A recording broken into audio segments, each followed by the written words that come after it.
Okay, good morning everyone. Good morning to all of you. कैसे हो आप लोग? सब ठीक?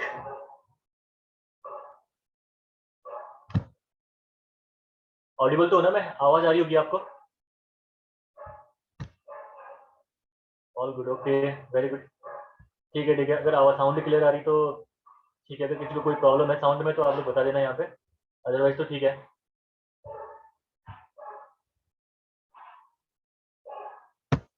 तो ठीक है, क्लास स्टार्ट करते हैं, ठीक है ना? कर लेते हैं क्लास स्टार्ट हम लोग। आप लोग वेट कर रहे हैं, ठीक है? तो इससे पहले देखिए, हमने LSM पढ़ लिया है, WSM पढ़ लिया है, ठीक है? बीम की डिजाइनिंग लगभग हमने पूरी कर ली है इससे पहले, ठीक है? WSM और LSM से, चाहे वो टी बीम हो, एल बीम हो या कोई भी हो, ठीक है? हमने सारी बीम्स पढ़ ली हैं, जो जो इंपॉर्टेंट थिंग्स थी वहाँ पे हमने वो सारी की सारी चीजें डिस्कस कर ली हैं। अब आपका ये नेक्स्ट सेगमेंट स्टार्ट होता है आपका सियर। सियर आपका नेक्स्ट नेक्स्ट नेक्स्ट सेगमेंट है जो कि हम पढ़ने वाले हैं, और ये आपका सिलेबस में भी है। इसकी डिजाइनिंग भी इंपॉर्टेंट है, ऑब्जेक्टिव वाइज भी ये यूनिट काफी इंपॉर्टेंट है, ठीक है? तो conventional conventional as well as objective, दोनों पर्सपेक्टिव से ये वाली यूनिट काफी इंपॉर्टेंट रहने वाली है आपके लिए। तो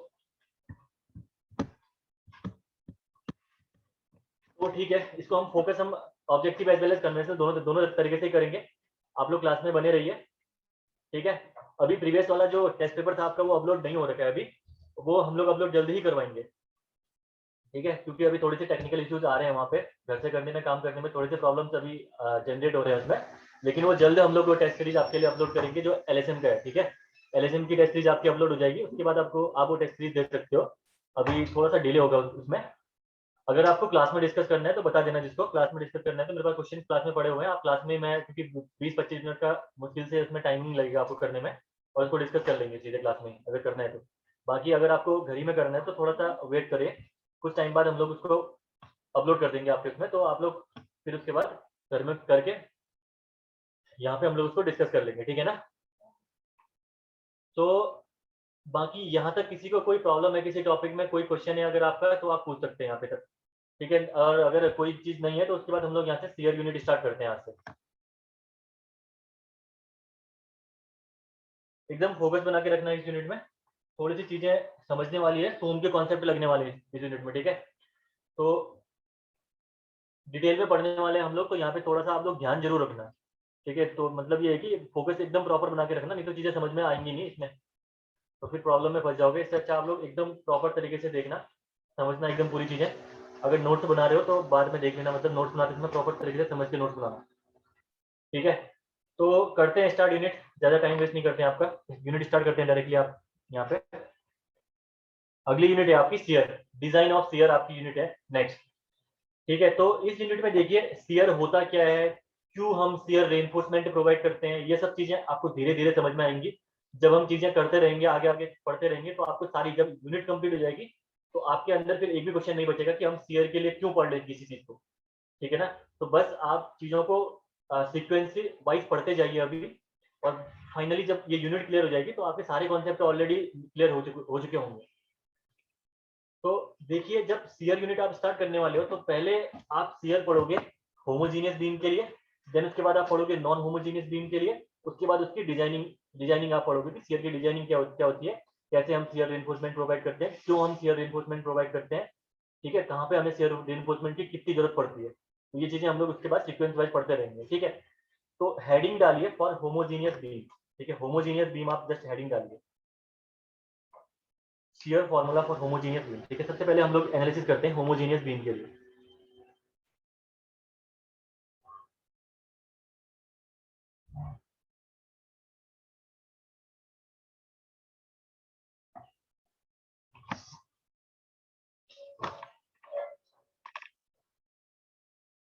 होमोजीनियस बीम के लिए,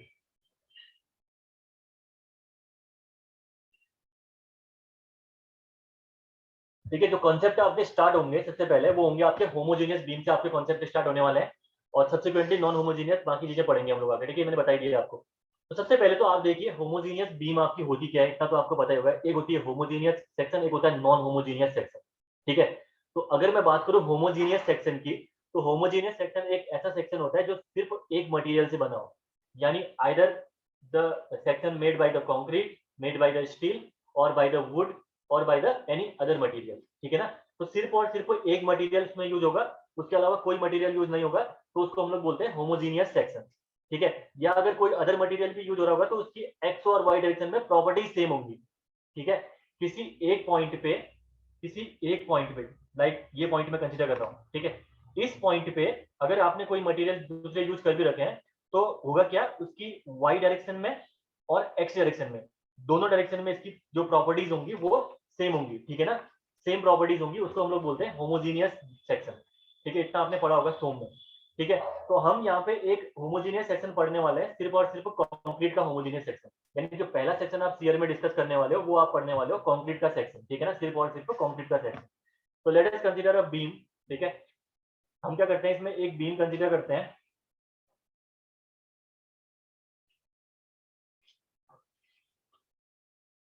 सिंपली सपोर्टेड कोई बीम में ले रहा हूं यहाँ पे एनालिसिस करने के लिए, होमोजेनियस सेक्शन के एनालिसिस के लिए। और इस सिंपली सपोर्टेड बीम में लेट अस की यहाँ पे यूडीएल लगा हुआ है, लोडिंग जो लग रही है इसमें, यूडीएल इसमें लोडिंग अप्लाई हो रही है, ओके। और लेट अस कंसीडर की न्यूट्रल एक्सिस आपकी इस बीम की कहीं यहाँ पे लाई कर रही है, ठीक है। ये मैं बीम ले रहा हूँ जिसकी हम एनालिसिस करने वाले हैं, और आपको दिख रहा होगा यहाँ पे मैंने रेनफोर्समेंट का यूज कहीं पे भी नहीं कर रखा है, सिर्फ और सिर्फ ये बीम आपकी कंक्रीट की बन रखी है, ठीक है ना, कंक्रीट की ही बीम है। अगर मैं इसका बीएमडी ड्रॉ करूंगा तो आपको पता ही है बीएमडी क्या बनती है, पैराबोलिक बनती है इसकी बीएमडी। इसकी बीएमडी कैसी बनती है, पैराबोलिक बनती है, ये आपको पता ही है। पैराबोलिक 2 डिग्री पैराबोला बीएमडी इसकी बनती है, W L square by 8 maximum bending moment होता है, जो कि हम लोग अभी तक पढ़ते हुए आ रहे थे इससे पहले भी। ये बनती है इसकी बीएमडी 2 डिग्री पैराबोला, ठीक है, क्योंकि लोडिंग आपकी यूडीएल है यहाँ पे। और अगर शियर फोर्स मैं इसका ड्रॉ करूं, अगर मैं ड्रॉ करूं इसका शियर फोर्स डायग्राम, तो जब शियर फोर्स डायग्राम मैं इसका ड्रॉ करूंगा तो ये शियर फोर्स डायग्राम आपका बन के आएगा inclined straight line, inclined straight line इसका शियर फोर्स डायग्राम बन के आएगा, जो ऐसा बन के आता है। ये शियर फोर्स डायग्राम मैं डायरेक्टली बना रहा हूँ क्योंकि हमें यहाँ पे इसके एनालिसिस की जरूरत तो है नहीं, तो डायरेक्टली मैं शियर फोर्स डायग्राम इसका बना रहा हूँ, ठीक है। ये सेंटर में होगा, सेंटर में होगा, थोड़ा इधर साइड बन गया है,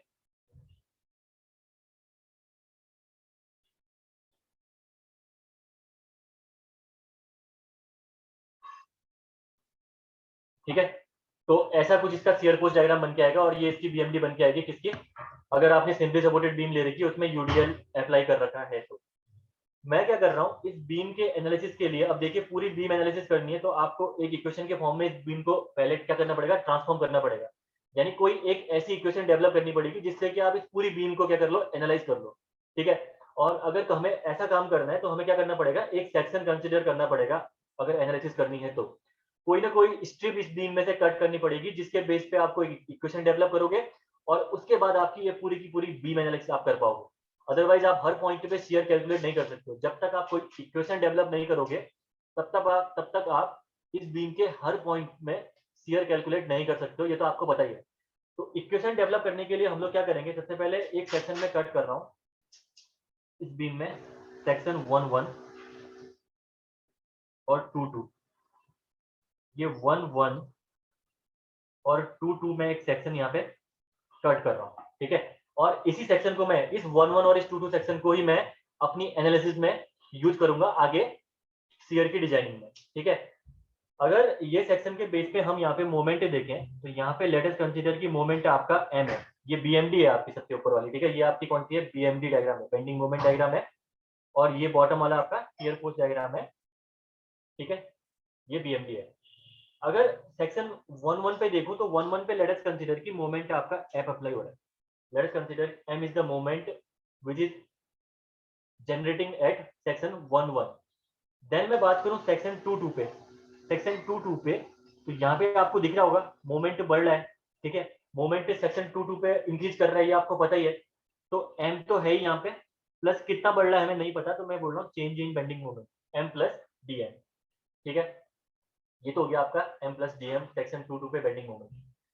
सिमिलर वे अगर मैं बात करूं शियर फोर्स की, तो लेट अस कंसीडर सेक्शन 1 1 पे शियर फोर्स आपका v है, शियर फोर्स 1 1 पे अगर सेक्शन में अगर शियर फोर्स आपका v है तो आप देखिए यहाँ पे रिड्यूस हो रहा है, आगे जाओगे तो सेक्शन 2.2 पे शेयर फोर्स क्या कर रहा है, शेयर फोर्स यहाँ पे रिड्यूस हो रहा है।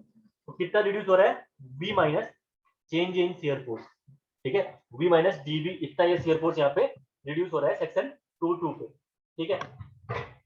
ये तो हो गया इस बीम की एनालिसिस में आपका एसएफडी और बीएमडी डायग्राम, और इसके बेस पे हम लोग आगे एनालिसिस पढ़ेंगे अभी, ठीक है। उससे पहले एक कॉन्सेप्ट देख लो, आपने एक चीज तो पढ़ी होगी, अगर सोम किसी ने पढ़ा होगा तो सोम में देखा होगा sigma upon Y equal to M upon I equal to E upon R. ये इक्वेशन तो सभी सभी फैमिलियर होंगे इस इक्वेशन से।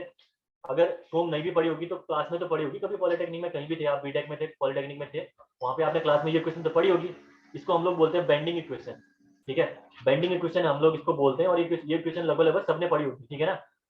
अगर यहाँ से मैं इन दोनों टर्म्स को ही देखूं, जस्ट सिर्फ इन दोनों टर्म्स को देखूं, तो हो क्या गया ये, sigma equal to M upon I into Y, ठीक है, M upon I into Y, ये हो गया आपका सिग्मा के लिए इक्वेशन, ठीक है। अब देखिए अगर कहीं पे भी मैं कोई सेक्शन कंसीडर कर रहा हूँ, जैसे यहाँ पे मैंने 1 1 और 2 2 सेक्शन कर रहा हूँ, तो यहाँ पे जो चेंज इन बेंडिंग मोमेंट है, जो चेंज इन बेंडिंग मोमेंट है, ठीक है, डी एम की जो वैल्यू है उसी को मोमेंट बोलते हैं हम लोग। यहाँ पे जो मोमेंट की वैल्यू है वो बहुत ही नेग्लिजिबल है। मैंने यहाँ पे देखिए सेक्शन 1 1 और 2 2, ध्यान से सुनना, तो सेक्शन 1 1 और 2 2 सेक्शन है, ये मैंने आपको दिखा तो रखा है बहुत दूर दूर, लेकिन ये मैं काफी नजदीक कट कर रहा हूँ। यहाँ पे मैं समझ लो कि इसको जूम करके दिखा रखा है आपको। तो सेक्शन 1 1 और 2 2 में इतना नजदीक कट करूंगा कि जो मोमेंट होगा वो 1 1 और 2 2 में बहुत ज्यादा अंतर नहीं होगा उन दोनों में, मतलब जितना 1 1 में मोमेंट होगा उतना ही आपका 2 2 पे भी मोमेंट होगा, ठीक है। मैं ऐसे जगह में मोमेंट कट करूंगा, तो मैं कह सकता हूँ यहाँ पे at a particular section moment आपका क्या होगा, कांस्टेंट होगा, m is constant, m is constant for a considered section, for a considered section, because आप सेक्शन बहुत नजदीक नजदीक कट कर रहे हो, और अगर इतना नजदीक सेक्शन कट करोगे तो मोमेंट इतना जल्दी आपका चेंज नहीं होगा, मतलब बहुत ही नेग्लिजिबल चेंजेस होंगे, जिसको हम लोग कांस्टेंट लेके चल रहे हैं, ठीक है। एम इज कांस्टेंट होगा, और आई पता ही है आपको, आई इज ऑल्सो कांस्टेंट। आई क्या होता है आपका, पूरी सेक्शन का होता है आई, तो आई किसी, आई ऐसा थोड़ी ना होता है कि आप कोई पर्सनल पर्टिकुलर सेक्शन का लेते हो। आई क्या लेते हो, मोमेंट ऑफ इनर्शिया, तो आप बी डी क्यूब बाई 12 लेते हो ना, बी टोटल विड्थ, डी क्या हो गया टोटल डेप्थ क्यूब बाई 12, तो आई तो आप टोटल सेक्शन का लेते हो, तो आई तो आपका हर पर्टिकुलर पॉइंट पे आपका क्या होने वाला है, आई तो हर पॉइंट पे आपका कांस्टेंट ही रहने वाला है, ठीक है। I is also constant, I is also constant. तो मैं इसको कर सकता हूँ sigma equal to K into Y, ठीक है, के क्या है यहाँ पे कांस्टेंट है, एम अपॉन आई को मैंने के कर लिया, यानी जो सिग्मा है, जो सिग्मा है, अगर हम सीयर की डिजाइनिंग कर रहे हैं तो सिग्मा किस पे डिपेंड कर रहा है, सिर्फ और सिर्फ सिग्मा वाई पे डिपेंड कर रहा है, आपको दिख रहा होगा एम कांस्टेंट है, आई कांस्टेंट है, तो सिग्मा सिर्फ और सिर्फ वाई पे डिपेंड करने की वजह से हम लोग बोल सकते हैं sigma is directly proportional to Y, sigma is directly proportional to Y, यानी सिग्मा आपका जो जो आपका बेंडिंग स्ट्रेस है वो वाई के साथ क्या करेगा, इंक्रीज करेगा या डिक्रीज करेगा, ठीक है। कैसे करेगा, लीनियरली डिक्रीज करेगा, ठीक है। तो sigma is directly proportional to Y लिखने का रीजन क्या था यहाँ पे, रीजन यही था कि मैं जब बीम को शियर के लिए डिजाइन करूंगा तो मैं जो बेंडिंग स्ट्रेस डायग्राम है वो मैं लीनियर लेके चलूंगा, ठीक है। इससे पहले तो आप लोग एज्यूम कर रहे थे, डब्ल्यूएसएम में आपने एज्यूम कर लिया था कि जो स्ट्रेस डायग्राम होगा वो लीनियर होगा, और एलएसएम में आप लोगों ने क्या कर लिया था, एलएसएम में तो आप लोगों ने पैराबोलिक और क्या क्या करके एज्यूम किया था, पैराबोलिक और rectangular, partly parabolic partly rectangular आपने वहां पे एज्यूम किया था, ठीक है, डिपेंडिंग अपॉन द एक्सपेरिमेंट, ठीक है। लेकिन अगर हम स्फीयर की डिजाइनिंग करेंगे तो स्फीयर की डिजाइनिंग में जो बेंडिंग स्ट्रेस डायग्राम है वो हम लीनियर लेके चलेंगे, बिकॉज मैंने बता दिया आपको एम यहाँ पे आपका कांस्टेंट रहने वाला है, जो भी सेक्शन आप कंसीडर करोगे उसके लिए एम कांस्टेंट रहेगा। आई आपका होल सेक्शन के लिए होता है, तो आई आपका हर पॉइंट पे कांस्टेंट रहेगा, बीडी क्यूब बाई 12 अगर रेक्टेंगुलर की बात करूं तो ये होल सेक्शन के लिए सेम रहेगा। तो I constant, M constant, M upon I को मैंने के लिख दिया यहाँ पे, और के लिख दिया, तो सिग्मा किस पे डिपेंड हो गया, सिर्फ और सिर्फ वाई पे। तो अगर वाई बढ़ेगा तो सिग्मा बढ़ेगा, वाई घटेगा तो सिग्मा बढ़ेगा, और ये आपका लीनियरली इंक्रीज करेगा, ठीक है ना, लीनियरली इंक्रीज करेगा, तो आपका जो बेंडिंग स्ट्रेस डायग्राम है लीनियर होगा, ठीक है। तो यहाँ पे मैं लिख देता हूँ bending stress diagram is linear, bending stress diagram is linear, ठीक है। तो हम अपनी एनालिसिस में बेंडिंग स्ट्रेस डायग्राम हम लीनियर लेके चलेंगे, ठीक है ना। तो ये तो अभी सेक्शन मैंने बता दिया आपको क्या हम लेने वाले हैं सेक्शन, ठीक है, और कैसे हम इसको कंसिडर करने वाले हैं। अब देखिए आप, मैं क्या कर रहा हूँ, जो ये होमोजीनियस सेक्शन है, इस होमोजीनियस सेक्शन बीम के लिए जो सेक्शन 1 1 और सेक्शन 2 2 है, मैं इसको कट कर रहा हूँ। यानी मैं इस सेक्शन को यहाँ पे ऐसे कट कर रहा हूँ, ठीक है। यहाँ पे से ये सेक्शन मैं उठा रहा हूँ और इसको मैं प्लेस कर रहा हूँ कहाँ पे, आगे। ये सेक्शन में उठा के प्लेस कर रहा हूँ अपनी एनालिसिस के लिए, ठीक है ना। तो बनाइए इस सेक्शन को, यहाँ पे देखिए ये सेक्शन आपका कैसे बनता है। ये कोई बीम है आपकी,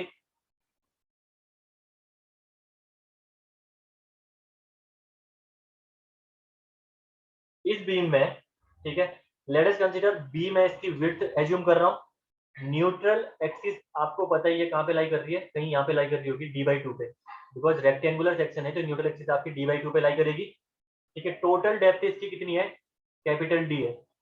यहाँ पे इफेक्टिव डेप्थ वाला कॉन्सेप्ट तो आएगा नहीं, क्योंकि आपने रेनफोर्समेंट यूज ही नहीं करी टेंशन साइड में, क्योंकि होमोजेनियस सेक्शन आप लेके चल रहे हो।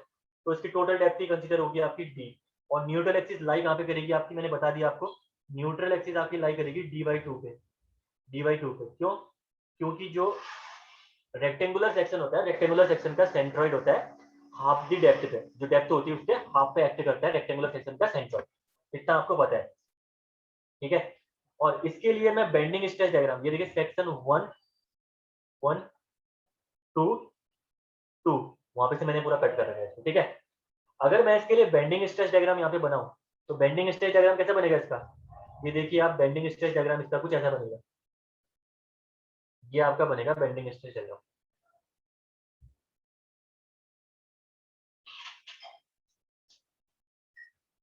ये बनेगा आपका बेंडिंग स्ट्रेस डायग्राम, जो कि लीनियर बेंडिंग स्ट्रेस डायग्राम होगा, ठीक है।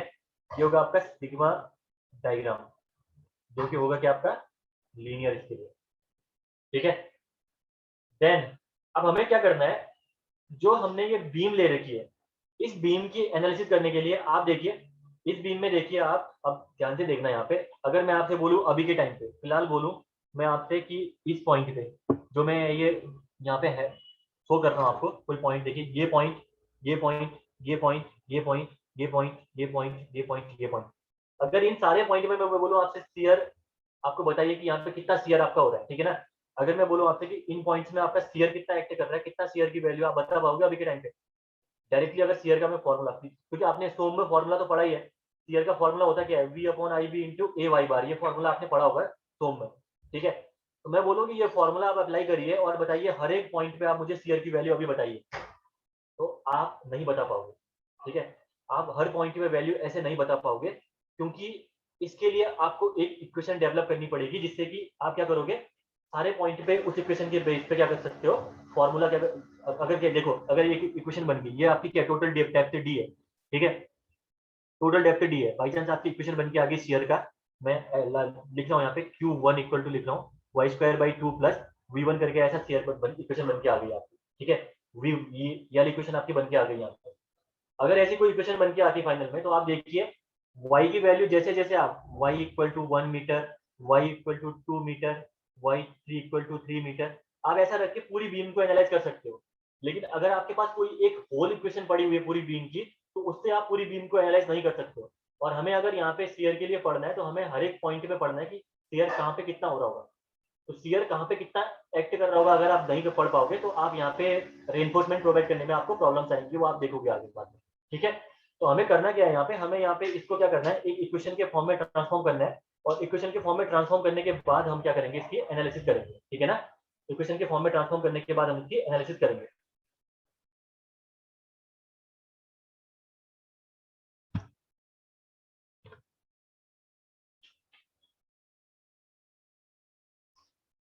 एक सेकेंड, ये बैक हो गया, जूम कर रहा हूँ।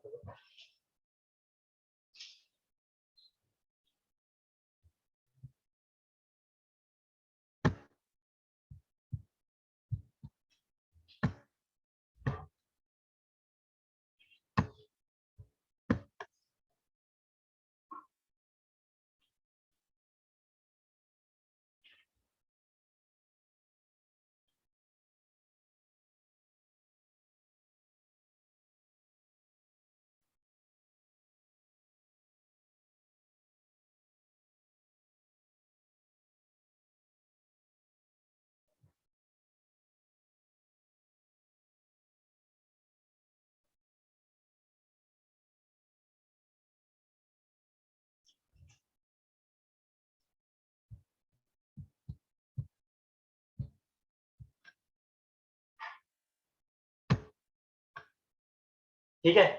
तो इसके लिए हमें क्या करना पड़ेगा, हम क्या करते हैं यहाँ पे एक इस बीम में स्ट्रिप कट कर लेते हैं। ठीक है, एक स्ट्रिप मैं इस बीम में कट कर रहा हूँ जिससे कि मैं पूरी बीम के लिए एक इक्वेशन बना पाऊँ और मैं हर पॉइंट पे शियर स्ट्रेस कैलकुलेट कर पाऊँ। ठीक है, तो लेट अस कंसीडर कि मैं टॉप पे एक स्ट्रिप कट कर रहा हूँ एक्स एक्स, ये आपकी एक्स एक्स में स्ट्रिप कट कर रहा हूँ यहाँ पे, और मैं इस वाले सेक्शन के लिए एक इक्वेशन डेवलप करूंगा और इसी इक्वेशन के बेस पे मैं पूरी बीम को एनालाइज करूंगा। इतना मैं सेक्शन कंसीडर कर रहा हूँ फिलहाल अपनी एनालिसिस के लिए।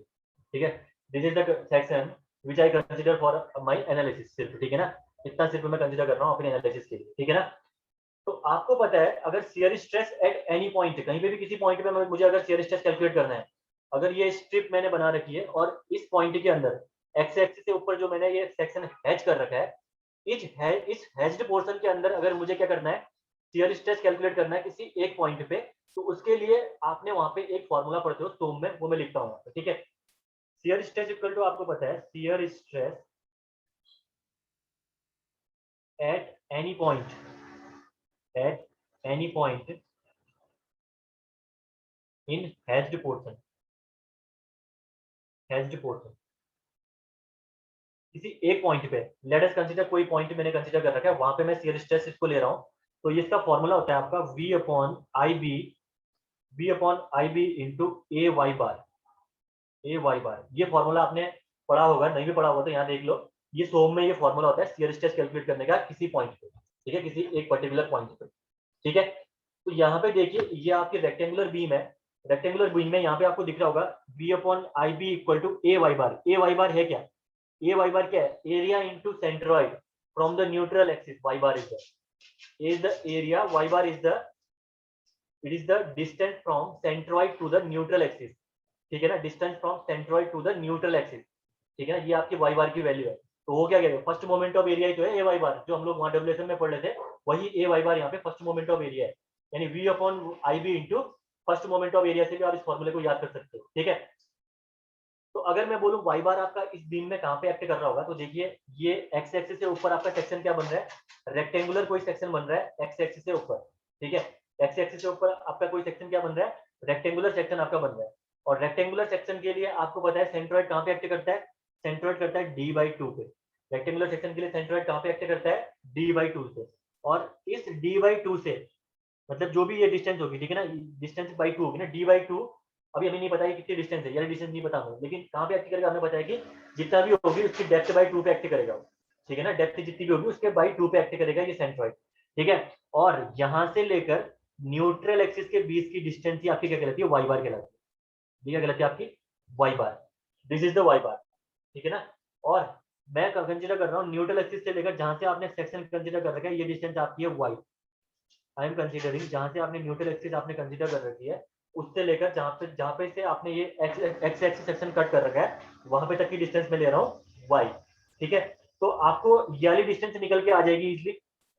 अगर मैं बोलूँ ये वाली डिस्टेंस निकालिए, ठीक है, ये डिस्टेंस निकालिए, जो हैच्ड पोर्शन है सिर्फ उसकी डेप्थ निकालिए, तो आप निकाल लोगे d/2 minus Y, d/2 minus Y करोगे तो ये वाली डिस्टेंस निकल जाएगी आपकी। देखिए d/2 माइनस वाई अगर आपने किया तो आपकी क्या निकल गई, d/2 माइनस वाई कर दिया तो आपने क्या निकल गई, depth of the hatched portion.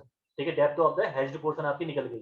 और d/2 minus Y divided by 2 करोगे तो वहां पे आपका क्या निकल गया, इस जो हैच्ड पोर्शन है उसका सेंट्रॉइड निकल गया। ठीक है ना, d/2 minus Y divided by 2 करोगे तो आपका क्या निकल गया, हैच्ड पोर्शन का सेंट्रॉइड कैलकुलेट होकर आ गया। और इस सेंट्रॉइड से लेकर न्यूट्रल एक्सिस के बीच की डिस्टेंस ही आपकी वाई बार कहलाती है, ये आपको पता ही है। तो अब सारी चीजें आपके लिए नोन है। यहाँ पे वाई बार की वैल्यू लिख लीजिए आप, वाई बार कैसे कैसे निकालोगे आप, वाई बार इक्वल टू आप निकालोगे यहाँ पे, वाई बार इक्वल टू होगा क्या होगी, वाई प्लस ये सेंट्रॉइड कहाँ पे एक्टिव कर रहा है, 1/2 इंटू d/2 माइनस वाई पे, 1/2 इंटू d/2 माइनस वाई पे एक्ट कर रहा है, क्योंकि आपका ये रेक्टेंगुलर सेक्शन है। रेक्टेंगुलर सेक्शन के लिए सेंट्रॉइड डेप्थ बाई 2 पे एक्ट कर रहा है, और डेप्थ कितनी है, d/2 माइनस वाई, इतना आपको पता है। ये हो गया आपका वाई बार। ठीक है, यहाँ तक कोई किसी को प्रॉब्लम नहीं होनी चाहिए। बस इस फॉर्मूले में सारी की सारी वैल्यू रख दीजिए और आपका आंसर, आपका जो इक्वेशन बन के आ जाएगी, वो इक्वेशन आपकी डेवलप होके आ जाएगी रेक्टेंगुलर सेक्शन के लिए। ठीक है, रेक्टेंगुलर सेक्शन के लिए वो इक्वेशन आपकी डेवलप होके आ जाएगी। ठीक है, तो v अपॉन आई बी, ठीक है, v अपॉन आई बी में सेम लिख रहा हूँ, v upon I B into A कितना है आपका, ए कितना है, ए आपका जो हेज्ड पोर्शन कंसीडर कर रखा है उसी का आपको एरिया लेना है। तो हेज्ड पोर्शन का एरिया क्या होगा, हेज्ड पोर्शन का एरिया क्या रहने वाला आपका, हेज्ड पोर्शन का एरिया आपका होगा, एक सेकंड रुकिए,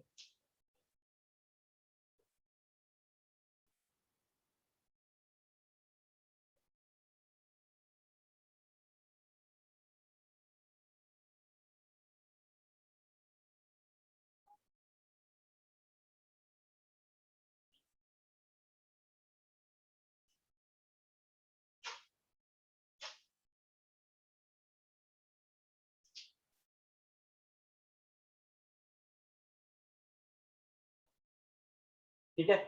तो ये क्या हो गया आपका v upon I into B into A Y bar है ना, एरिया आपको लेना है हेज्ड वाले पोर्शन का।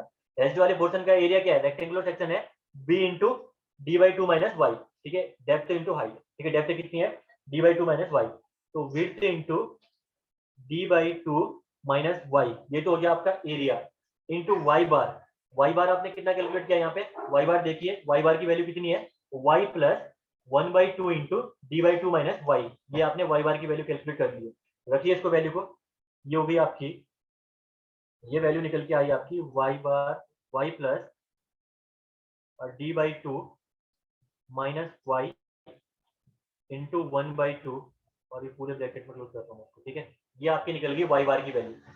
इसको जब आप सॉल्व करोगे, सॉल्व करके देखिए इसको आप एक बार, जब आप इसको सॉल्व करेंगे तो क्या निकलता है देखिए इसको, ठीक है, ये बी से बी कैंसिल हो गया, ठीक है, टोटल मल्टीप्लिकेशन में तो बी से बी कैंसिल हो गया, तो ये क्या निकल गया आपका V upon I, V upon I, ये आ गया आपका D by two minus Y यहाँ पे बचा, और वन बाई टू को मैं पूरे में कॉमन लेके आ रहा हूँ, ये अभी सेकंड वाले टर्म के साथ ही मल्टीप्लाई है, तो मैं इसको पूरे टर्म के साथ कॉमन लेके आ रहा हूँ, तो one by two equal to हो जाएगा ये टू वाई चले जाएगा यहाँ पे, plus D by two minus Y, D by two minus Y यहाँ पे ये आ गया, ठीक है, मैंने क्या कर दिया इसको पूरे टर्म के साथ कॉमन लेके आ गया हूँ वन बाई टू को, ठीक है, ये आ गया आपका वन बाई टू। तो इसके बाद क्या होगा आपका v upon two I, two को मैंने आगे लेके आ गया, ठीक है, two I D by two minus Y, D by two minus Y into, यहाँ पे देखिए आप, यहाँ पे जब आप देखोगे तो टू वाई माइनस वाई कितना हो गया, टू वाई माइनस वाई हो गया Y D by two plus Y बचेगा इस वाले टर्म पे, ठीक है, ये आपको दिख रहा होगा यहाँ पे, ठीक है, सिंपल से कैलकुलेशन है और कुछ नहीं करना है यहाँ पे।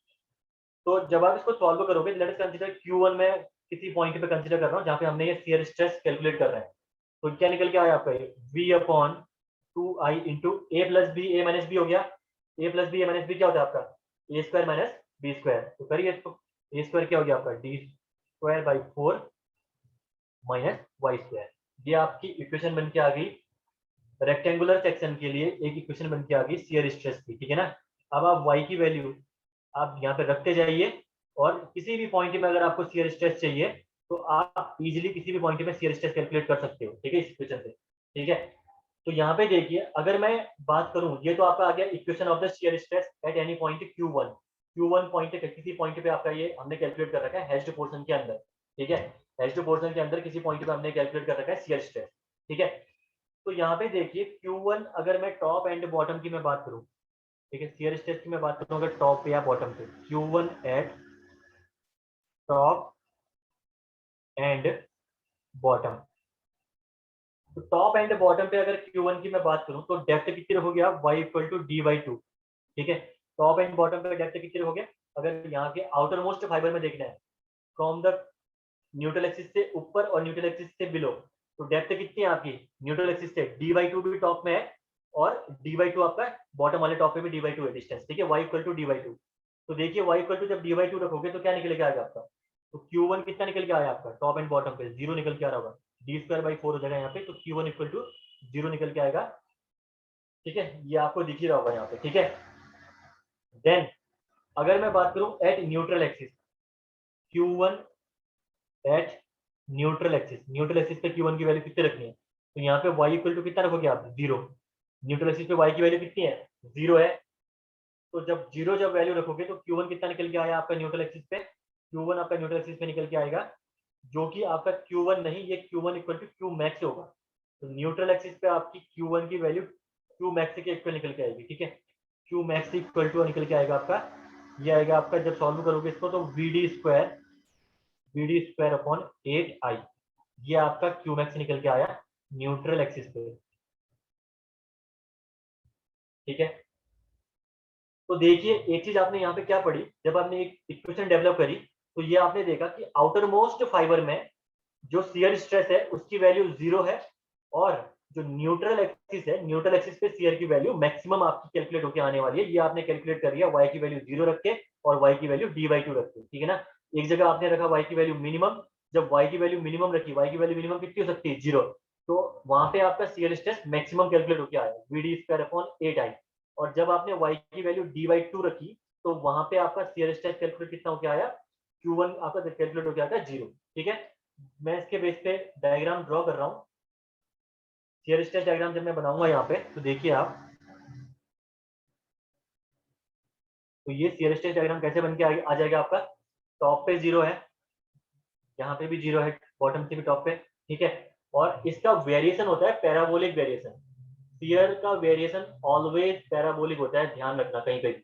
तो जब ये पैराबोलिक होगा रेक्टेंगुलर सेक्शन के लिए, जब आपका ये पैराबोलिक होगा तो पैराबोलिक डायग्राम आपका कुछ ऐसा बन के आएगा। ये वेरिएशन इसका पैराबोलिक होगा तो पैराबोलिक आपका कुछ ऐसा वेरिएशन यहाँ पे आपका बन के आएगा, ये वेरिएशन बन के आएगा। ठीक है, यहाँ पे न्यूट्रल एक्सिस पे आपका ये क्यू मैक्स निकल के आया, क्यू मैक्स कितना निकल के आया आपका, ये निकल के आया Q max BD² upon 8I, BD² upon 8I यहाँ पे निकल के आया आपका शियर स्ट्रेस। और शियर स्ट्रेस 0 है आपका कौन से आउटर मोस्ट फाइबर में, और आउटर मोस्ट फाइबर बॉटम पे भी आपका ये 0 है। ठीक है, और किसी पॉइंट लेट अस कंसीडर की इस पॉइंट पे हमने Q1 पॉइंट पे लेट अस कंसीडर हमने शियर स्ट्रेस निकाला, एच पोर्शन के अंदर ये Q1 पॉइंट है, V upon IB into AY बार से। तो एज्ड पोर्शन के अंदर किसी एक पॉइंट पे हमने Q1 कैलकुलेट किया, जो कि हमने कैलकुलेट किया shear stress V1 upon IB into AY बार से, और उसके बाद हमने पूरी बीम को एनालाइज कर दिया, हमने इक्वेशन बना दिया, आपने दिख रहा होगा। ठीक है, आपको यहाँ पे दिख रहा होगा ये।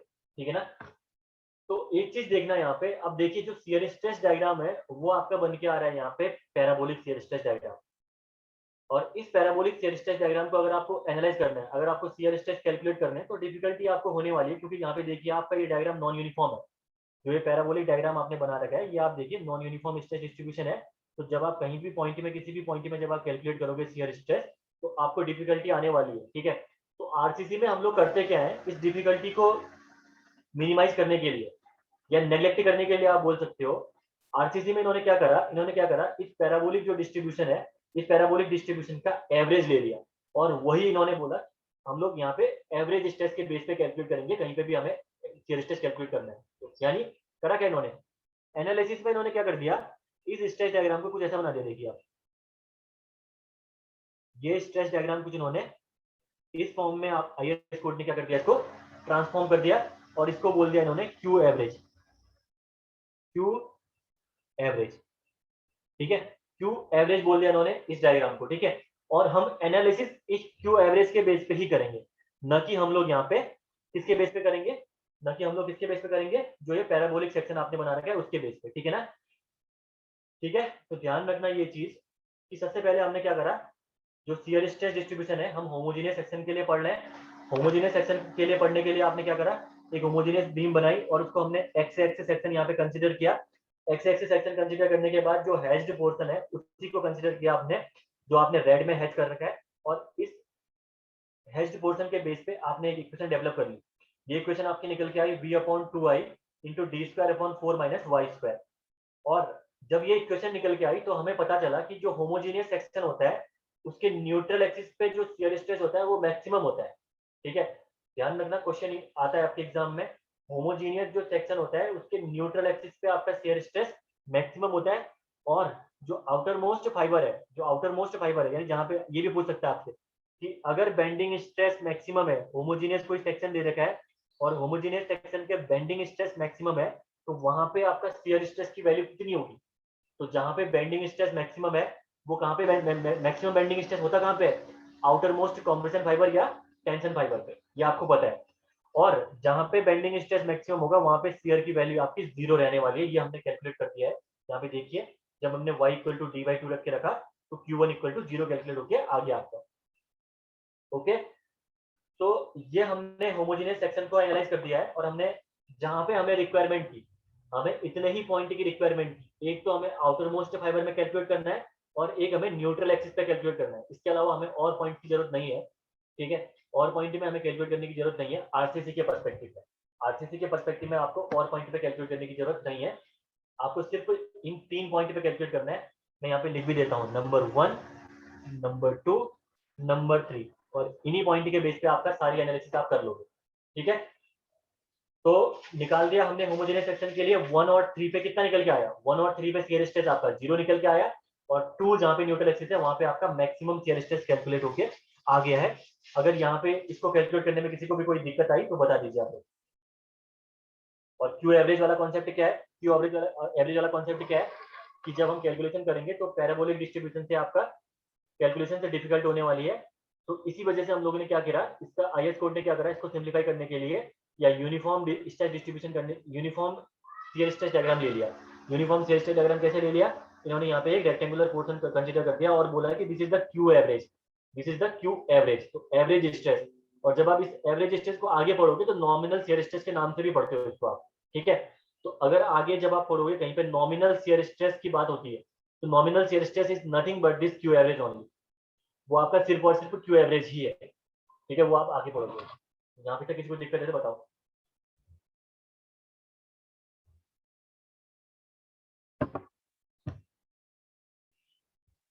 ठीक है, तो पहले आप सीयर की इसकी इसका इसका ले लीजिए स्क्रीनशॉट। उसके बाद नॉन होमोजीनियस सेक्शन पढ़ते हैं, जहां से आपका सीयर के लिए स्टार्ट होता है। होमोजीनियस सेक्शन के लिए जस्ट ऑब्जेक्टिव पर्सपेक्टिव मैंने आपको पढ़ा दिया है, वैसे ये चीज आप सोम में भी पढ़ते हो, लेकिन मैंने इसको यहाँ पे दोबारा डिराइव करा के बता दिया। लेकिन जो चीज मेन आपके काम आने वाली है वो है आपकी नॉन होमोजीनियस सेक्शन, क्योंकि आरसीसी में आपको पता ही है स्टील भी आप यूज करते हो। तो नॉन होमोजीनियस सेक्शन से ही आपका स्टार्ट होने वाला है आपका सीयर की यूनिट, ठीक है ना। जो ये पहला पार्ट था, ये पार्ट सिर्फ और सिर्फ आपका ऑब्जेक्टिव पर्सपेक्टिव इंपॉर्टेंट था, तो मैंने यहाँ पे करा दिया।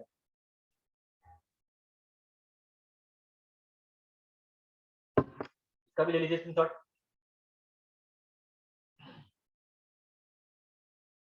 और अगला आप इसका भी ले लीजिए।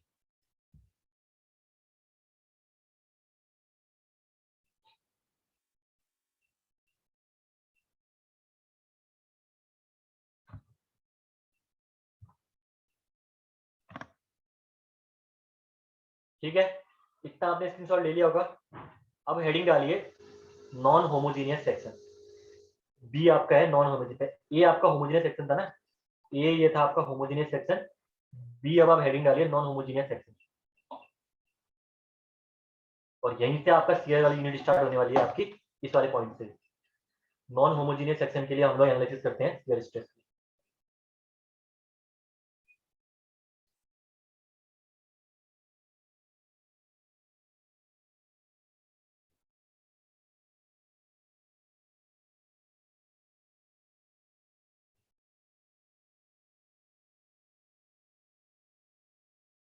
इसको आप ये भी बोल सकते हो आरसीसी बीम भी, नॉन होमोजीनियस बीम या आरसीसी बीम भी आप इसको बोल सकते हो, ठीक है ना।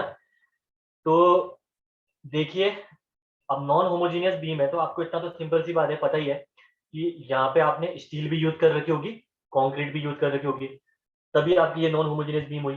तो अब आप जो एनालिसिस करोगे उस एनालिसिस में आप स्टील का भी यूज करोगे, ठीक है ना। तो क्या करिए, आप एक बीम बनाइए यहाँ पे सिमिलर वे में, ठीक है। इसको ध्यान से देखना, थोड़ा सा कॉम्प्लिकेटेड चीजें यहाँ पे रहने वाली है आपके लिए, लेकिन हम इसको आराम से पढ़ेंगे, समझ जाओगे आप।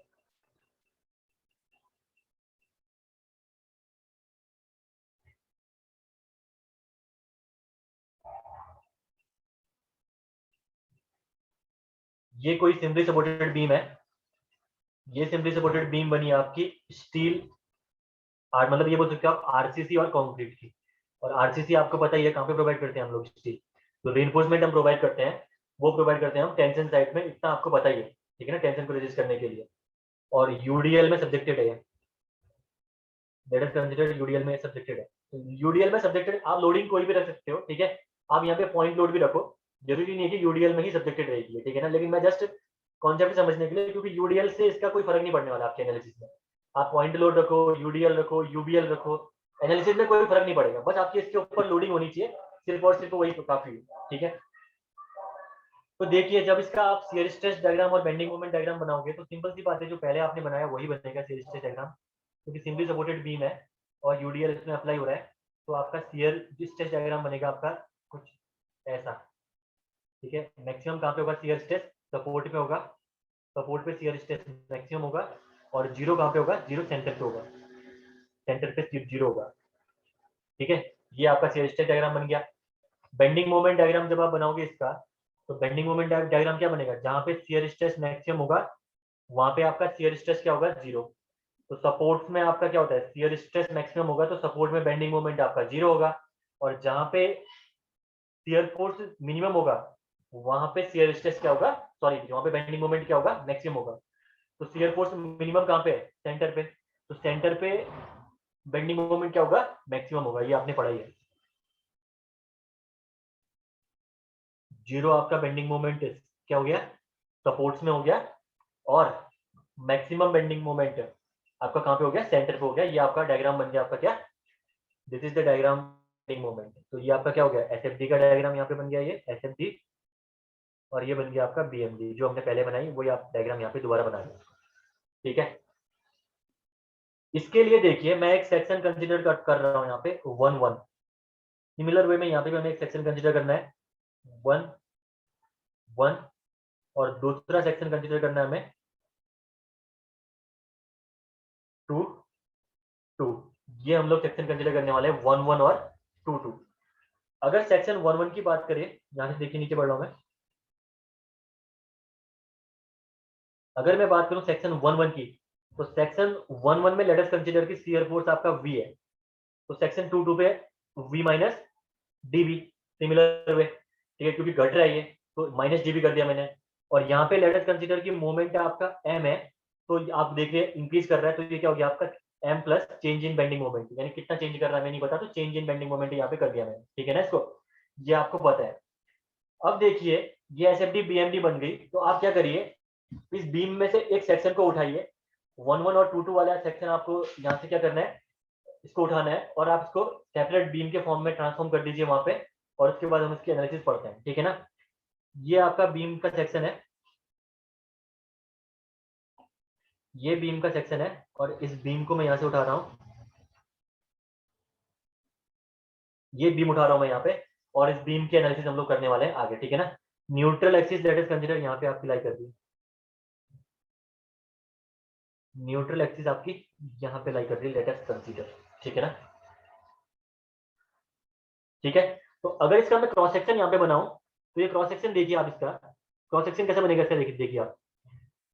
इस बीम का मैं क्रॉस सेक्शन में बनाऊं अगर, तो क्रॉस सेक्शन पे आप देखिए, this is the cross section. और यहाँ पे अब आपकी टोटल डेप्थ भी काम आएगी, इफेक्टिव डेप्थ भी काम आएगी, ध्यान रखना, ठीक है। इससे पहले होमोजेनियस सेक्शन पे आपकी टोटल डेप्थ ही काम आ रही थी, टोटल डेप्थ ही वहां पे आपकी काम आ रही थी। यहाँ पे आपकी इफेक्टिव डेप्थ का भी यूज होगा, ठीक है। ये आपका क्रॉस सेक्शन हो गया, this is the effective depth. और इसी बीम के लिए हमको पढ़ना भी है यहाँ पे, ठीक है। और विड्थ आपकी ये है, क्रॉस सेक्शन जब आप पढ़ोगे तो विड्थ आपकी ये कैपिटल बी इसकी विड्थ है। तो एक मैंने लॉन्गिट्यूडिनल सेक्शन यहाँ पे बना दिया, एक मैंने बना दिया यहाँ पे क्रॉस सेक्शन, ठीक है ना। फ्रंट व्यू और क्रॉस सेक्शन मैंने यहाँ पे आपको बता के दिखा दिया है, ठीक है। तो जो बीम एनालिसिस करने वाले हैं वो हम यही बीम एनालिसिस करने वाले हैं यहाँ पे, जो मैंने यहाँ पे बना रखी है यहाँ पे, ठीक है ना। तो ठीक है, तो करिए इस सेक्शन को उठाइए यहाँ से आप, सेक्शन 1 1 और 2 2 को यहाँ से रेस करिए। और यहाँ पे इसको मैं प्लेस कर रहा हूँ।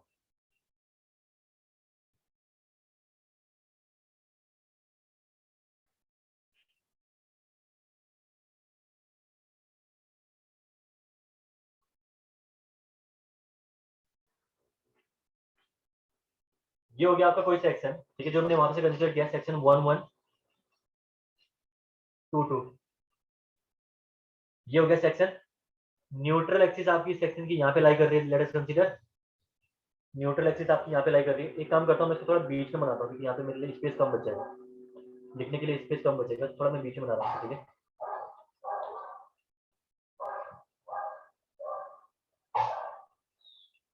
This is the rectangular section, neutral axis आपकी सेक्शन की यहाँ पे लाई कर रही है। और रेनफोर्समेंट आपने कहाँ प्रोवाइड करी है इसके लिए? ये यहाँ पे प्रोवाइड करी, बॉटम पे रेनफोर्समेंट। ये आपका 1 1 2 2, तो मैंने कार्ड वहां से जस्ट उसको क्या करा, उठा के मैंने यहाँ पे रख दिया, ठीक है ना। तो ये हो गया आपका ये सेक्शन। इस सेक्शन में आप देखिए, इस सेक्शन की अगर मैं बात करूँ तो यहाँ से जो डेप्थ है आप कैलकुलेट करोगे, यानी रेनफोर्समेंट के जो सेंट्रोइड से टॉप कंप्रेशन फाइबर की जो डिस्टेंस होती है वो कहलाती है आपकी इफेक्टिव डेप्थ, और टोटल डेप्थ आपकी कहलाती है टॉप कंप्रेशन फाइबर से लेकर टेंशन फाइबर की आउटर मोस्ट फाइबर की डिस्टेंस आपकी कहलाती है टोटल डेप्थ। इतना आपको दिख रहा होगा, ठीक है। ये मैंने बना दिया टोटल डेप्थ इस बीम के लिए, ठीक है। अब देखिए आप बीम की एनालिसिस कर रहे हो यहाँ पे, तो बीम की एनालिसिस करोगे तो बीम में ऑलवेज क्या जनरेट होता है, मोमेंट जनरेट होता है। तो लेट अस कंसीडर कि मैंने यहाँ पे एज्यूम कर रहा हूँ कि एम मोमेंट मैंने यहाँ पे अप्लाई किया। Late us consider I am assuming कि मैंने यहाँ पे मोमेंट एम अप्लाई किया। एम मैंने जब यहाँ पे मोमेंट अप्लाई किया तो राइट साइड में मोमेंट कितना निकल के आया सेक्शन 2 पे, ये निकल के आ रहा है। देखिए आप, जब मैंने सेक्शन 1 पे कितना मोमेंट एम अप्लाई किया तो सेक्शन 2 पे मोमेंट आपका एम प्लस डी एम आपका है यहाँ पे, ठीक है। तो सेक्शन 2 पे आपका मोमेंट कितना निकल के आ रहा है, एम प्लस डी एम। अगर सेक्शन 1 पे आपका मोमेंट एम है तो सेक्शन 2 पे मोमेंट है एम प्लस, क्योंकि इंक्रीज कर रहा है मोमेंट, और कितना इंक्रीज कर रहा है नहीं पता, तो हमने चेंज इन मोमेंट ले रखा है एम प्लस डी एम। इतना आपको पता है यहाँ पे, ठीक है। इस मोमेंट की वजह से, अब ध्यान से सुनना, इस मोमेंट की वजह से टेंशन में जो स्टील प्रेजेंट है उस स्टील में आपका एक फोर्स जनरेट होगा, वो फोर्स होगा आपका टी फोर्स। वो फोर्स कितना जनरेट होगा आपका, टी फोर्स, ठीक है। इस मोमेंट की वजह से स्टील पे एक फोर्स जनरेट होगा जिसका मैग्नीट्यूड होगा, ठीक है। और वो टी कहाँ पे मैग्नीट्यूड होगा, सेक्शन 1 पे। सेक्शन 1 पे उसका मैग्नीट्यूड टी है। अगर सेक्शन 2 की मैं बात करूं तो सेक्शन 2 पे इसका मैग्नीट्यूड हो जाएगा T plus D T, T plus D T. T तो रहेगा ही, प्लस आपका डी टी अमाउंट से ये बढ़ जाएगा, ये मोमेंट है, ये आपका फोर्स। और ये फोर्स जनरेट कैसे हुआ, जो मोमेंट एम है उसकी वजह से, और जो मैं moment M plus D M है उसकी वजह से ये टी फोर्स आपका जनरेट हुआ, और ये T plus D T force आपका जनरेट हुआ। In similar way neutral axis से ऊपर की मैं बात करूं या मैं बात करूं कॉम्प्रेशन साइड की, तो कॉम्प्रेशन साइड में आपका सी फोर्स जनरेट होगा। सी फोर्स आपका जनरेट होगा कॉम्प्रेशन साइड से ऊपर, किसकी वजह से, इस मोमेंट की वजह से, ठीक है। तो आप देखिए जब आप इसमें फोर्स डायग्राम बनाओगे तो फोर्स डायग्राम इसका कुछ ऐसा बन के आएगा, ठीक है। जो कॉम्प्रेसिव स्ट्रेस मैं दिखा रहा हूं मैं आपको, वो कॉम्प्रेसिव स्ट्रेस आपका या कॉम्प्रेसिव फोर्स जो आपका इसमें जनरेट होगा वो आपका कुछ ऐसा बन के आएगा, ठीक है। लेट अस कंसीडर ये आपका कॉम्प्रेसिव फोर्स आपका सेक्शन 1 पे आ रहा है, और ये आपका कॉम्प्रेसिव फोर्स आपका सेक्शन 2 पे आ रहा है। This is the compressive force at section 2, ठीक है। इतना आपका कॉम्प्रेसिव फोर्स आपका सेक्शन 1 और सेक्शन 2 पे निकल के आ रहा है, ठीक है। अगर सेक्शन 1 पे इसका मैग्नीट्यूड सी है तो सेक्शन 2 पे इसका मैग्नीट्यूड कितना हो जाएगा, सेक्शन 2 पे इसका मैग्नीट्यूड हो जाएगा C plus D C, C plus D C इसका मैग्नीट्यूड हो जाएगा सेक्शन 2 पे, ठीक है। और आपको पता है जहां पे सी फोर्स एक्ट कर रहा है और जहां पे टी फोर्स एक्ट कर रहा है उसके बीच की डिस्टेंस आपकी क्या कहलाती है, लीवर आर्म कहलाती है। तो लेट अस कंसीडर कि सी फोर्स आपका यहाँ पे एक्ट कर रहा है, लेट अस कंसीडर सी फोर्स कहाँ पे एक्ट कर रहा है, यहाँ पे एक्ट कर रहा है, और टी फोर्स आपको पता है यहाँ पे एक्ट कर रहा है। तो ये जो डिस्टेंस कहलाएगी आपकी, ये कहलाएगी क्या कहलाएगी आपकी, लीवर आर्म। ये क्या डिस्टेंस कहलाएगी आपकी, लीवर आर्म। और लीवर आर्म कितनी होती है, या तो हो जाएगी आपकी रेक्टेंगुलर सेक्शन है तो डी माइनस एक्स ए अपॉन 3 हो जाएगी, या हम लोग इसको ये बोल सकते हैं जेडी भी बोल सकते हैं, जेडी भी हम इसको लीवर आर्म बोल सकते हैं अगर बैलेंस सेक्शन के बेस पे अज्यूम कर रहे हैं तो जेडी, ठीक है। रखिए आप, जेडी क्यों लिखा पता है ना आपको, कोई दिक्कत तो नहीं है लीवर आर्म जेडी लिखने में, मैंने आपको बताया था ये। अगर कोई किसी को कोई प्रॉब्लम है तो यहाँ पे देखिए मैं बता देता हूँ। जे डी जब आप इसको तोड़ पूरा खोलोगे तो जे इक्वल टू क्या होता है, जे इक्वल टू होता है आपका 1 माइनस के बाई, जे इक्वल टू कितना होता है आपका,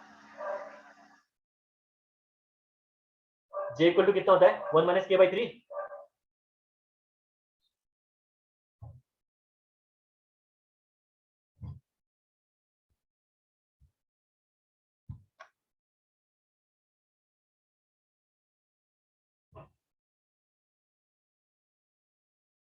1 माइनस के बाई 3 जे की वैल्यू होती है, ठीक है। इसको डी को अंदर मल्टीप्लाई करो, D minus K D upon 3, D minus X C upon 3।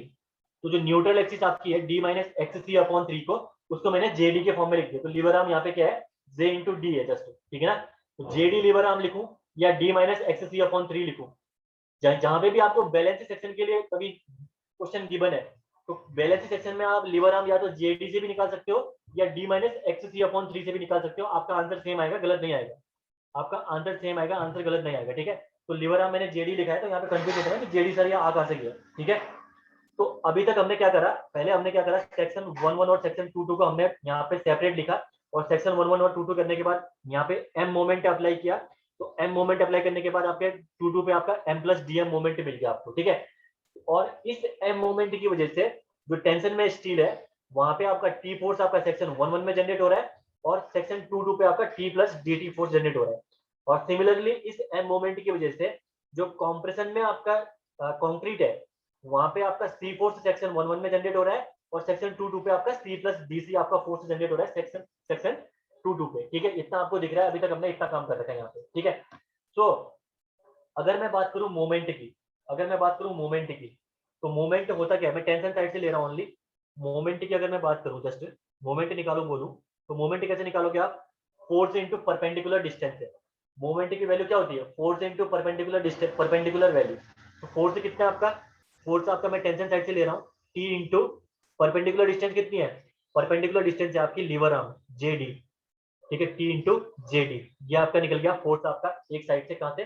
Tension side से। आप निकाल कॉम्प्रेशन साइड से भी सकते हो, लेकिन मैं यहाँ पे टेंशन से एनालाइज करता हूँ। ठीक है, सिमिलर वे, ये तो मोमेंट निकला आपका सेक्शन 1 1 पे। अगर मैं बात करूं सेक्शन 2 2 पे, एम प्लस डी एम निकालिए, यानी सेक्शन 2 2 पे मोमेंट निकालिए बोलूं, तो कितना निकलेगा? Force into perpendicular distance. Force कितना है यहाँ पे? टी प्लस डी टी, ये हो गया फोर्स, इंटू परपेंडिकुलर डिस्टेंस कितनी है इसकी? J into D. This is J into D is the perpendicular distance. तो ये कितना निकल गया आपका? सेक्शन 1 पे एक मोमेंट निकल गया, और सेक्शन 2 पे आपका दूसरा मोमेंट निकल गया। ठीक है ना, ये दोनों मोमेंट की वैल्यू निकल गई। मैं क्या कर रहा हूँ, सब्ट्रैक्ट कर रहा हूँ 2 को 1 से, सब्ट्रैक्ट 2 माइनस 1। ठीक है, तो जब दो को आप एक से सब्ट्रैक्ट करोगे, तो देखिए यहाँ पे क्या निकल के आएगा आपका? M plus D M minus M equal to T plus D T J D minus T J D. जब आप इसको सॉल्व करोगे तो ये कितना निकल के आ गया? DM equal to, DM equal to T J D cut गया यहाँ पे, D T J D, D T J D, ये निकल के आ गया आपका सॉल्व करके। ठीक है, तो अगर मैं बात करूं डी टी की, डी टी निकालिए मैं बोलूं यहाँ से, तो डी टी कितना निकल गया आपका यहाँ से? D T equal to D M upon J D, D T equal to D M upon J D, यानी जो चेंज इन फोर्स है वो आपका निकल गया, वो आपका क्या निकल गया? DM upon JD. ये आपका निकल गया equation number 3, equation number 3, equation number 3। ठीक है, और आपको पता है सी फोर्स इक्वल टू क्या होता है? टी फोर्स होता है, इतना आपको पता ही है। C force equal to T force always आपका होता है। तो अगर मैं यहाँ पे डीसी की भी बात करूं, तो डीसी की भी बात करूं, तो ये क्या निकल जाएगा आपका? DM upon DC, DM upon JD. क्योंकि आपने पढ़ा था, क्योंकि मोमेंट ऑफ रेजिस्टेंस आपका कॉम्प्रेशन साइड से और टेंशन साइड से सेम होता है, तो इसी वजह से आपका सी फोर्स और टी फोर्स हमेशा सेम रहेगा। तो जब टी फोर्स आपका डीएम अपॉन जेडी निकल के आया, तो सी फोर्स भी आपका डीएम अपॉन जेडी निकल के आएगा। इतना आपको दिख रहा होगा यहाँ पे। ठीक है, अब देखिए एक कॉन्सेप्ट हम लोग यहाँ पे छोड़ के आते हैं, उसको हम लोग एक बार डिस्कस कर लेते हैं जाके। ठीक है, यहाँ पे देखिए, जब मैं यहाँ पे आ रहा हूँ, यहाँ पे ठीक है, बता देता हूँ मैं आपको। ठीक है, अगर टेंशन साइड की मैं बात करूं, टेंशन साइड की मैं बात करूं, तो टी फोर्स आपका सेक्शन 1 1 पे एक्ट कर रहा है, टी फोर्स आपका सेक्शन 1 1 पे एक्ट कर रहा है, और सेक्शन 2 2 पे ये फोर्स कितना एक्ट कर रहा है? T plus D T, T plus D T. Similar way अगर कॉम्प्रेशन साइड की मैं बात करूं, तो सी फोर्स आपका कहां पे एक्ट कर रहा था? सी फोर्स आपका सेक्शन 1 1 पे, और सेक्शन 2 2 पे आपका जो फोर्स निकल के आ रहा था वो निकल के आ रहा था सी प्लस डी सी। ठीक है, D C plus D C. तो यहाँ पे मैंने ये लिखने का रीजन क्या है? ये लिखने का रीजन सिर्फ आपको इतना बताना है कि देखिए जो टी फोर्स आपका सेक्शन 1 1 पे जनरेट हो रहा है, वो टी फोर्स आपका सेक्शन 2 2 पे टी फोर्स से क्या हो रहा है? बैलेंस हो जा रहा है। ठीक है, this T force is balanced by this T force in section 1 1 is balanced by the T force in section T 2 2 2। और इन सिमिलर वे जो सेक्शन 1 पे आपका सी फोर्स है, वो सेक्शन 1 पे सी फोर्स आपका सेक्शन 2 पे सी फोर्स से क्या हो जाएगा, बैलेंस हो जाएगा। तो अनबैलेंस्ड फोर्स आपका कितना बचा यहाँ पे, अनबैलेंस्ड फोर्स आपका सिर्फ dt बचा आपका कौन सा, टेंशन साइड में, और dc बचा आपका कहाँ पे, कॉम्प्रेशन साइड में। ठीक है, क्योंकि टी फोर्स आपका बैलेंस हो गया, तो dt और dc ही आपके दो अनबैलेंस्ड फोर्स जनरेट हुए, या दो अनबैलेंस्ड फोर्स यहाँ पे बचे। ये बताने का रीजन क्या है, यही अनबैलेंस्ड फोर्स रिस्पॉन्सिबल है शियर कॉज करने के लिए। जो बीम में आपका शियर जनरेट हो रहा है वो इन दोनों अनबैलेंस्ड फोर्स की वजह से ही जनरेट हो रहा है। कभी भी टी फोर्स या सी फोर्स की वजह से शियर जनरेट नहीं होगा, बिकॉज टी फोर्स और सी फोर्स आपका हमेशा क्या हो जाएंगे, बैलेंस हो जाएंगे किसी अदर सेक्शन पे। लेकिन वहां पे अनबैलेंस फोर्स होगा आपका dt और dc, यानी चेंज इन टी फोर्स और चेंज इन सी फोर्स आपका क्या होगा, अनबैलेंस फोर्स होगा। ठीक है ना, तो यहाँ पे नोट डाल के लिख लीजिए, नोट डाल के लिख लीजिए यहाँ पे, due to bending, due to bending dt and dc generated and these are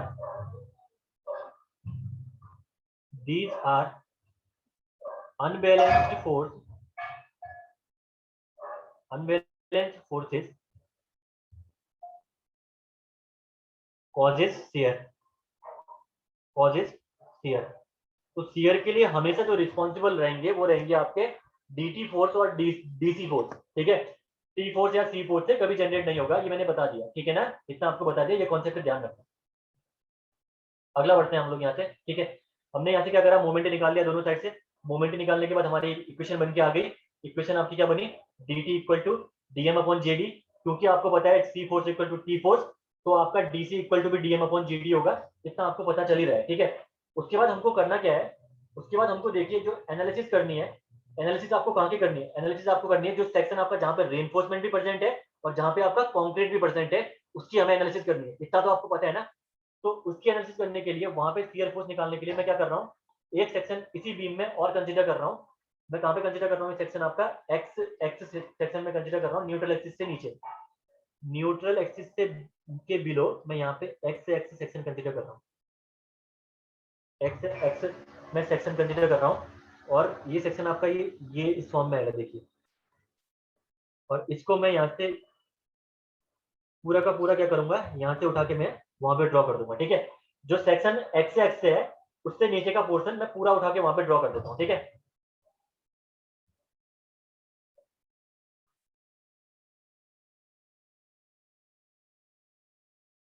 for section x x, for section x x,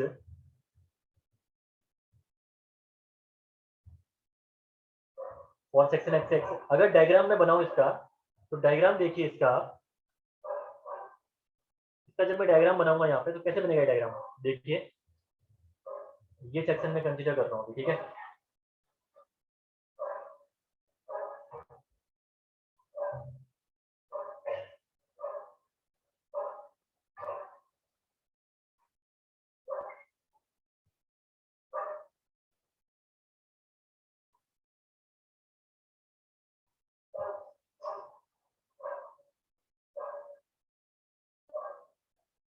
ये आपका सेक्शन कंसीडर कर रहा हूँ मैं, सेक्शन बिलो बिलो। लेकिन आपकी जब एनालिसिस जब इसमें करोगे, जब एनालिसिस इसमें करोगे तो आपको क्रॉस सेक्शन बनाने की जरूरत पड़ेगी। इसका क्रॉस सेक्शन बनाइए, उसके बाद इसकी एनालिसिस आप कर पाओगे। ठीक है, ये तो हो गया आपका फ्रंट व्यू। जब इसका मैं क्रॉस सेक्शन यहाँ पे ड्रॉ करूंगा तो क्रॉस सेक्शन कैसा बनेगा देखते हैं हम लोग। क्रॉस सेक्शन इसका बनेगा कुछ ऐसा, देखिए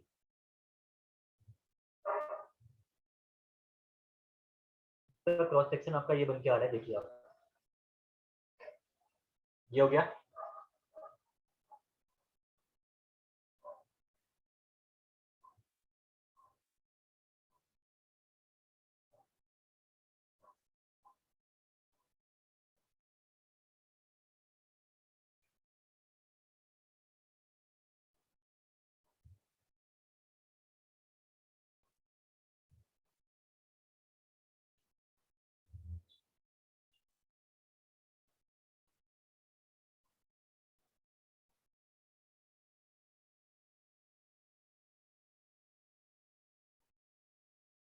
ये सेक्शन क्या क्या बन के आया, क्रॉस सेक्शन।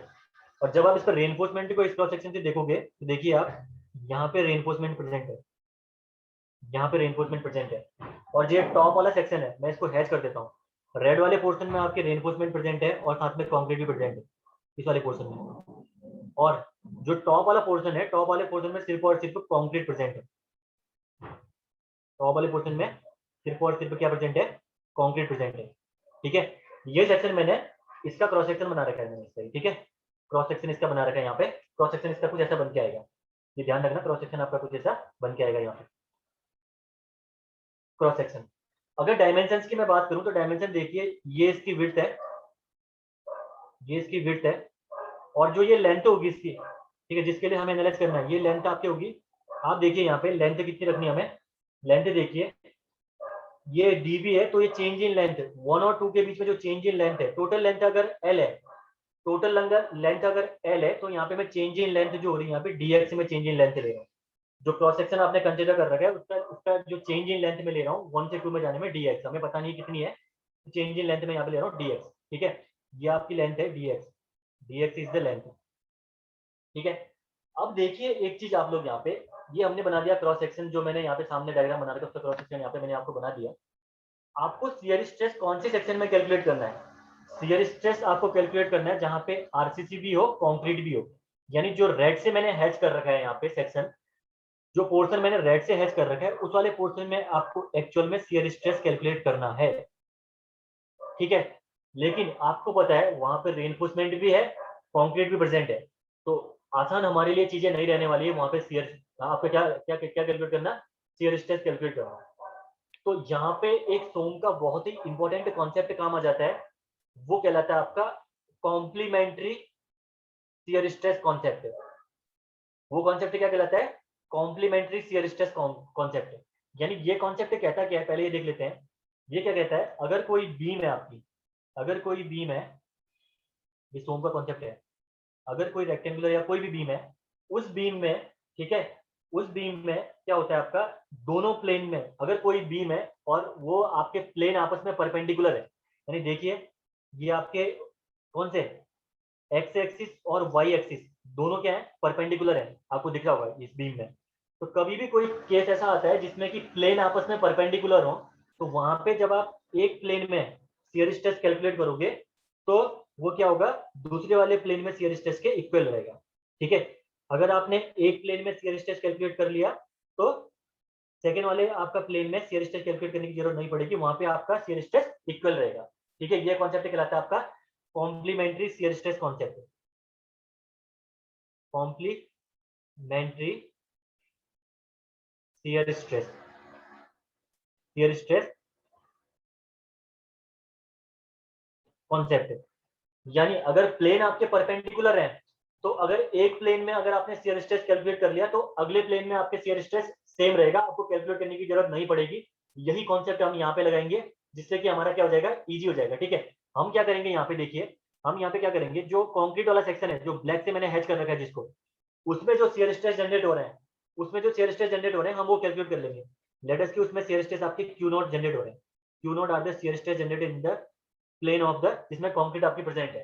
ठीक है, तो जब आप कंक्रीट वाले प्लेन में शियर स्ट्रेस कैलकुलेट कर लोगे, तो जितने शियर स्ट्रेस आपके कंक्रीट वाले प्लेन में आएंगे उतने ही शियर स्ट्रेस आपके किस में होंगे, आपके जहां पे स्टील और ये कंक्रीट प्रेजेंट है, रेड रेड वाला पोर्शन जो आपका हेज्ड पोर्शन है। बिकॉज आप देखिए दोनों प्लेन हम लोग एज्यूम कर रहे हैं कि ये प्लेन आपके 90 डिग्री में है। ठीक है, जो प्लेन है आपके ये 90 डिग्री में है। ये कौन कौन से प्लेन, एक ये ब्लैक से देखिए आप, एक ये वाला प्लेन, ये वाला प्लेन, और एक ये वाला प्लेन।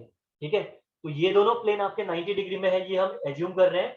और अगर आप जो टॉप वाला पोर्शन है जहां पे मैंने ब्लैक से इसको हैच कर रखा है, इस ब्लैक वाले हैच वाले पोर्शन में अगर आप शियर स्ट्रेस की वैल्यू कैलकुलेट कर लोगे तो ये वैल्यू इक्वल हो जाएगी किसके, जो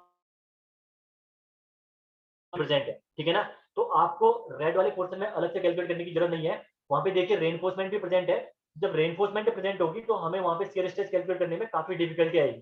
तो इसीलिए हम लोग यहाँ पे क्या करेंगे, कॉम्प्लीमेंट्री शियर स्ट्रेस का कॉन्सेप्ट यूज करेंगे, और टॉप वाले जो प्लेन है वहां पे आप शियर स्ट्रेस कैलकुलेट कर लो, और वही शियर स्ट्रेस इक्वल हो जाएंगे आपके किसके, जो आपका रेड वाला पोर्शन है हेज्ड उसके। ठीक है, सिंपल सा कॉन्सेप्ट है, सोम का कॉन्सेप्ट है, ये ध्यान रखना। ठीक है, तो यहाँ पे अगर मैं टॉप वाले पोर्शन में शियर स्ट्रेस निकालूं तो क्यू नॉट इक्वल टू क्या निकलेगा आपका, शियर स्ट्रेस इक्वल टू होता क्या है आपका, force upon area, force upon area.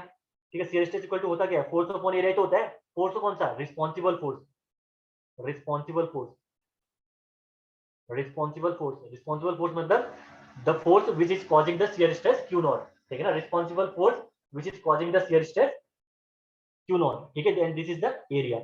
So अब देखिए यहाँ पे रिस्पॉन्सिबल फोर्स कितना है, रिस्पॉन्सिबल फोर्स जो शियर स्ट्रेस कैलकुलेट, जो शियर जनरेट करवा रहा है वो है कितना, न्यूट्रल एक्सिस से बिलो। देखिए रिस्पॉन्सिबल फोर्स कितना है बताइए, जो शियर स्ट्रेस जनरेट करवा रहा है, जो शियर को जनरेट करवा रहा है रिस्पॉन्सिबल फोर्स कितना है बताइए कमेंट में फटाफट। इससे कॉन्सेप्ट क्लियर है, देखता हूं एक बार। न्यूट्रल एक्सिस से बिलो ऐसा कौन सा फोर्स है जो शियर स्ट्रेस को, जो शियर स्ट्रेस के लिए रिस्पॉन्सिबल है, तो जल्दी बताना एक बार। एनीवन इन द क्लास, जो भी प्रेजेंट हो इनमें से कोई बता पा रहे हो कि शियर स्ट्रेस किस फोर्स की वजह से जनरेट होगा। Asmita Semwal dt, any other, anyone else.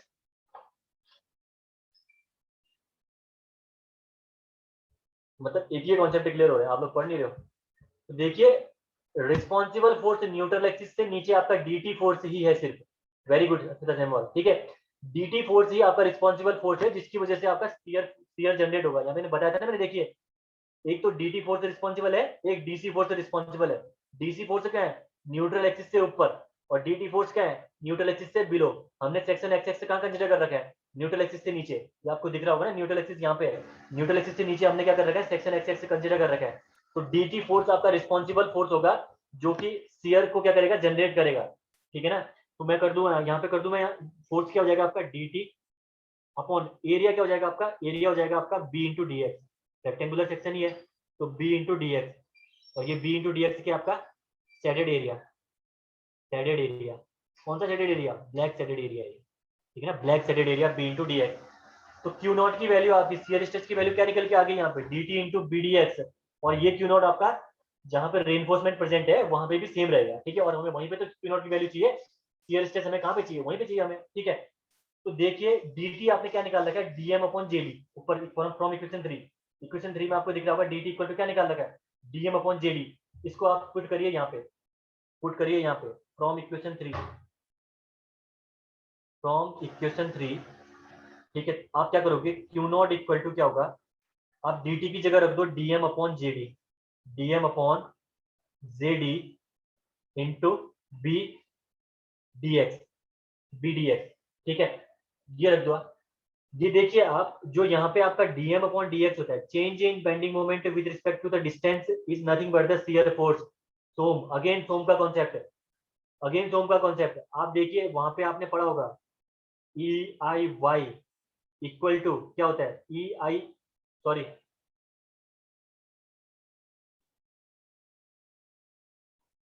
Y equal to क्या पढ़ा आपने, डिफ्लेक्शन। सोम के मैं कॉन्सेप्ट अगेन बता देता हूँ आपको। ठीक है, वाई इक्वल टू आपने यहाँ वहां पे क्या पढ़ा होगा, deflection. D Y upon D X equal to क्या पढ़ा होगा वहां पे आपने, लोब। देन उसके बाद E I D two Y upon D X square आपने पढ़ा होगा वहां पे मोमेंट।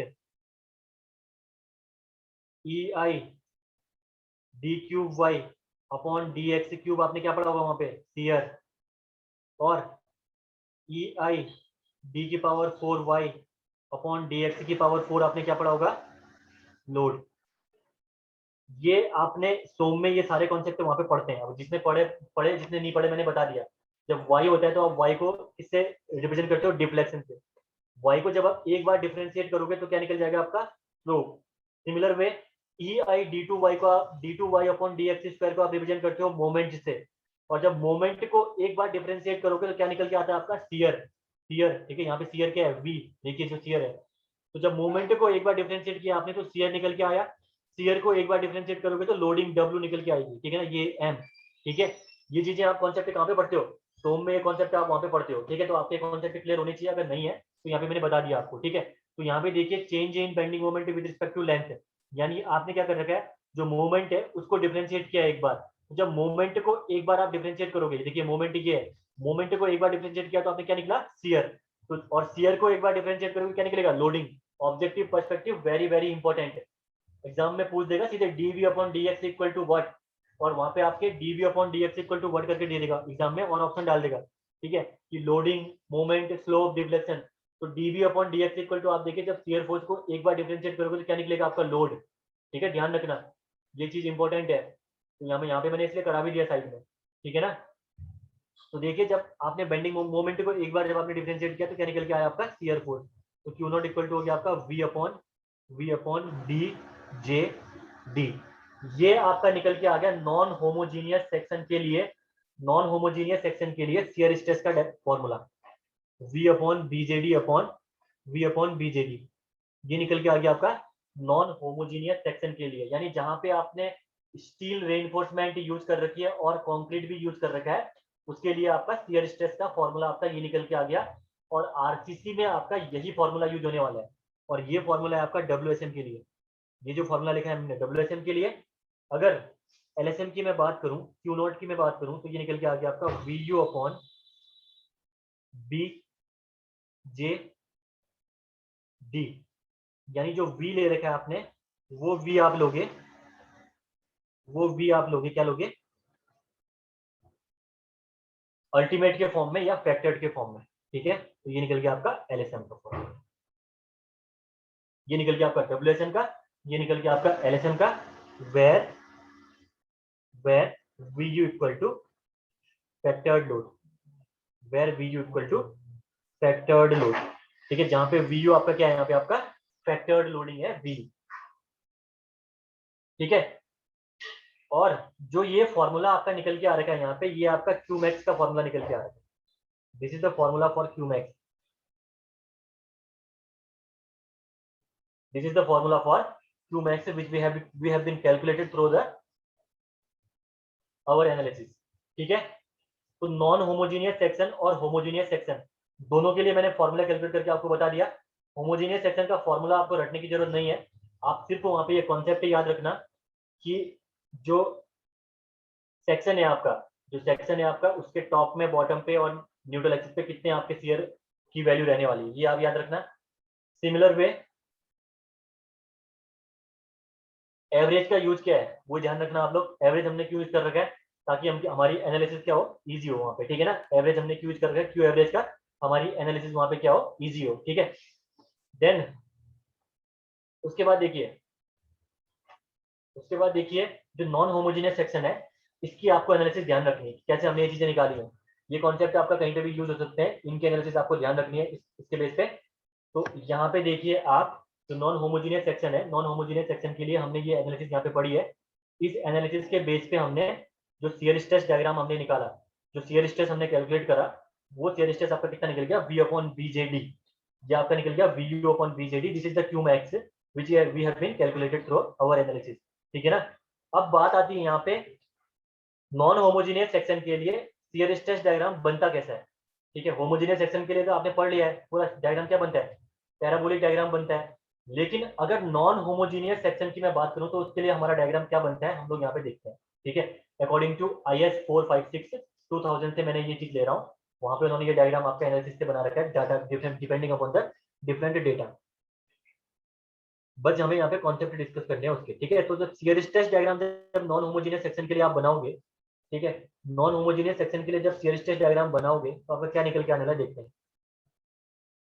तो देखिए ये आपकी न्यूट्रल एक्सिस कहीं पे यहाँ पे लाई कर रही है, ठीक है, यहाँ पे आपकी न्यूट्रल एक्सिस लाई कर रही है, दैट इज कंसीडर।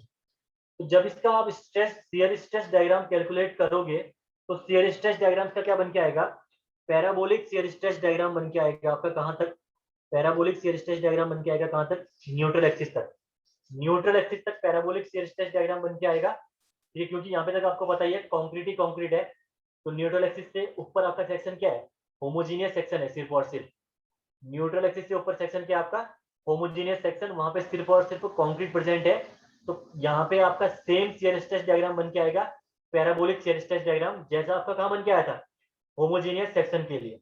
और न्यूट्रल एक्सिस से बिलो ये डायग्राम आपका रेक्टेंगुलर हो जाता है, न्यूट्रल एक्सिस से बिलो आपका ये डायग्राम रेक्टेंगुलर हो जाता है, ठीक है। कहां तक, जहां तक टेंशन रेनफोर्समेंट है, कहां तक, जहां तक हम टेंशन रेनफोर्समेंट है वहां तक ही हम लेते हैं, ठीक है ना। अब कॉन्सेप्ट ये आपका जनरेट होता है कि ऐसा होता क्यों है, ठीक है ना, कि होमोजेनियस सेक्शन के लिए तो आपका ये पूरा पैराबोलिक बन के आया, लेकिन नॉन होमोजेनियस सेक्शन के लिए पार्टली पैराबोलिक पार्टली रेक्टेंगुलर क्यों बन के आ गया, ये कॉन्सेप्ट आपका जनरेट होता है, ठीक है। तो देखिए, आप देखिए जो न्यूट्रल एक्सिस है, न्यूट्रल एक्सिस से बिलो हम लोग क्या करते हैं, कंक्रीट को क्या करते हैं, नेग्लेक्ट करते हैं, इतना आपको पता है ना। न्यूट्रल एक्सिस से नीचे हम लोग क्या करते हैं, कंक्रीट को नेग्लेक्ट करते हैं। Below neutral axis, below neutral axis concrete, एक सेकेंड, कंक्रीट नेग्लेक्टेड। तो जब कंक्रीट को नेग्लेक्ट करोगे तो अनबैलेंस फोर्स क्या होगा यहाँ पे, अनबैलेंस, अनबैलेंस फोर्स सिर्फ और सिर्फ क्या बचा यहाँ पे अब आपका, dt, ठीक है। अनबैलेंस फोर्स आपका क्या बचा, dt। तो dt जो आपका अनबैलेंस फोर्स है, उससे जो शियर फोर्स जनरेट होगा वो आपका सिर्फ और सिर्फ सेम शियर फोर्स जनरेट होगा आपका पूरे के पूरे न्यूट्रल एक्सिस से नीचे, सेम, ठीक है। तो अनबैलेंस फोर्स यहाँ पे न्यूट्रल एक्सिस से नीचे क्या बचा, dt, और ये अनबैलेंस फोर्स आपका न्यूट्रल एक्सिस से नीचे सेम रहेगा हर एक पॉइंट पे, ठीक है। dt जो फोर्स है आपका सेम रहेगा न्यूट्रल एक्सिस से नीचे हर एक पॉइंट पे, ठीक है। तो जब dt आपका सेम रहेगा तो v भी सेम रहेगा, और v सेम रहेगा तो v इंटू डी तो आपका सेम ही है, आपको पता ही है, विड्थ इंटू इफेक्टिव डेप्थ आपकी चेंज नहीं होने वाली सेक्शन के लिए, ठीक है। तो आपका जो शियर, जो सॉरी, जितना आपका शियर स्ट्रेस कैलकुलेट होकर आया था न्यूट्रल एक्सिस पे, उतना ही आपका शियर स्ट्रेस कहां तक जाएगा, न्यूट्रल जहां पर रेनफोर्समेंट प्रेजेंट है वहां तक। और रेनफोर्समेंट जहां तक प्रेजेंट है उससे नीचे भी हम लोग डायग्राम कंसीडर नहीं करेंगे शियर स्ट्रेस का, क्यों, क्योंकि उसके नीचे सिर्फ और सिर्फ कंक्रीट प्रेजेंट है, और कंक्रीट के लिए हमने क्या कर रखा है, कंक्रीट हमने क्या कर रखी है, नेग्लेक्ट कर रखी है हमने अपनी एनालिसिस में, ठीक है। तो ध्यान ये रखना कि जो जो आपका शियर स्ट्रेस डायग्राम है वो आपका पार्टली पैराबोलिक पार्टली रेक्टेंगुलर बन के आएगा, न्यूट्रल एक्सिस से बिलो रेक्टेंगुलर हो जाएगा, बिकॉज न्यूट्रल एक्सिस से बिलो आपका अनबैलेंस फोर्स सिर्फ और सिर्फ dt ही रहेगा, ठीक है। अनबैलेंस फोर्स कितना रहेगा, सिर्फ और सिर्फ dt रहेगा, क्योंकि हमने वहां पे कंक्रीट नेग्लेक्ट कर रखी है। इसी वजह से सेम dt रहने की वजह से आपका जितना आपका न्यूट्रल एक्सिस पे शियर फोर्स शियर स्ट्रेस निकल के आया था डायग्राम में, उतना ही शियर स्ट्रेस आपका नीचे की ओर जाएगा, कहां तक, कहां तक जाएगा, जहां पे तक आपकी रेनफोर्समेंट प्रेजेंट है। और रेनफोर्समेंट जहां तक प्रेजेंट है वहीं तक आपका ये डायग्राम आपको लेना है, मैं यहाँ पे बना भी देता हूँ इसको, ये देखिए आप, ताकि आपको कंफ्यूजन ना हो। ये आपकी रेनफोर्समेंट प्रेजेंट है, और इस रेनफोर्समेंट तक ही हमें शियर स्ट्रेस डायग्राम को लेना है, बिकॉज इसके नीचे हम लोग कॉन्क्रीट को क्या कर रहे हैं, नेग्लेक्ट कर रहे हैं। दिस इज न्यूट्रल एक्सिस, ठीक है, दिस इज न्यूट्रल एक्सिस, और इसके ऊपर कॉम्प्रेशन, इसके ऊपर टेंशन। कंक्रीट को नेग्लेक्ट किया, इसके नीचे आपने कंक्रीट को जैसे नेग्लेक्ट किया तो यहाँ पे अनबैलेंस फोर्स सिर्फ और सिर्फ dt ही रह गया, सिर्फ और सिर्फ dt ही अनबैलेंस फोर्स रह गया न्यूट्रल एक्सिस से नीचे। तो न्यूट्रल एक्सिस से नीचे जहाँ पे न्यूट्रल एक्सिस स्टार्ट है वहां से नीचे वाले पोर्शन में पूरा का पूरा अनबैलेंस फोर्स सिर्फ और सिर्फ dt ही रहेगा। इस वजह से आपका ये डायग्राम आपका रेक्टेंगुलर डायग्राम बनेगा, क्योंकि आपका dt सेम होने की वजह से कोई भी चेंजेस नहीं आएंगे शियर स्ट्रेस डायग्राम में, ठीक है। तो इंपॉर्टेंट कॉन्सेप्ट है, ध्यान रखना, पार्टी पैराबोलिक पार्टी रेक्टेंगुलर क्यों आया मैंने आपको बता दिया। अब देखिए यहाँ पे भी स्ट्रेस डायग्राम आपका क्या है, नॉन यूनिफॉर्म है, ये आपको दिख रहा है, ठीक है। यहाँ पे पार्टली पैराबोलिक, यहाँ पे पार्टली पैराबोलिक है, देन रेक्टेंगुलर है। तो नॉन यूनिफॉर्म स्ट्रेस डायग्राम होने की वजह से अपनी एनालिसिस में इस डायग्राम को यूनिफॉर्म बनाने के लिए क्या कर दिया, कोड ने क्या करा, कोड ने क्या करा, एवरेज स्ट्रेस डायग्राम कैलकुलेट किया, एवरेज स्ट्रेस डायग्राम लिया, जिसको हम लोग बोलते हैं क्यू एवरेज, ठीक है। इन्होंने क्या करा, ये Q average stress diagram consider किया हमारी एनालिसिस के लिए, और ये क्यू एवरेज ही कुछ नहीं है, बस नॉमिनल शियर स्ट्रेस कहलाया, ठीक है। Nominal shear stress, nominal shear stress.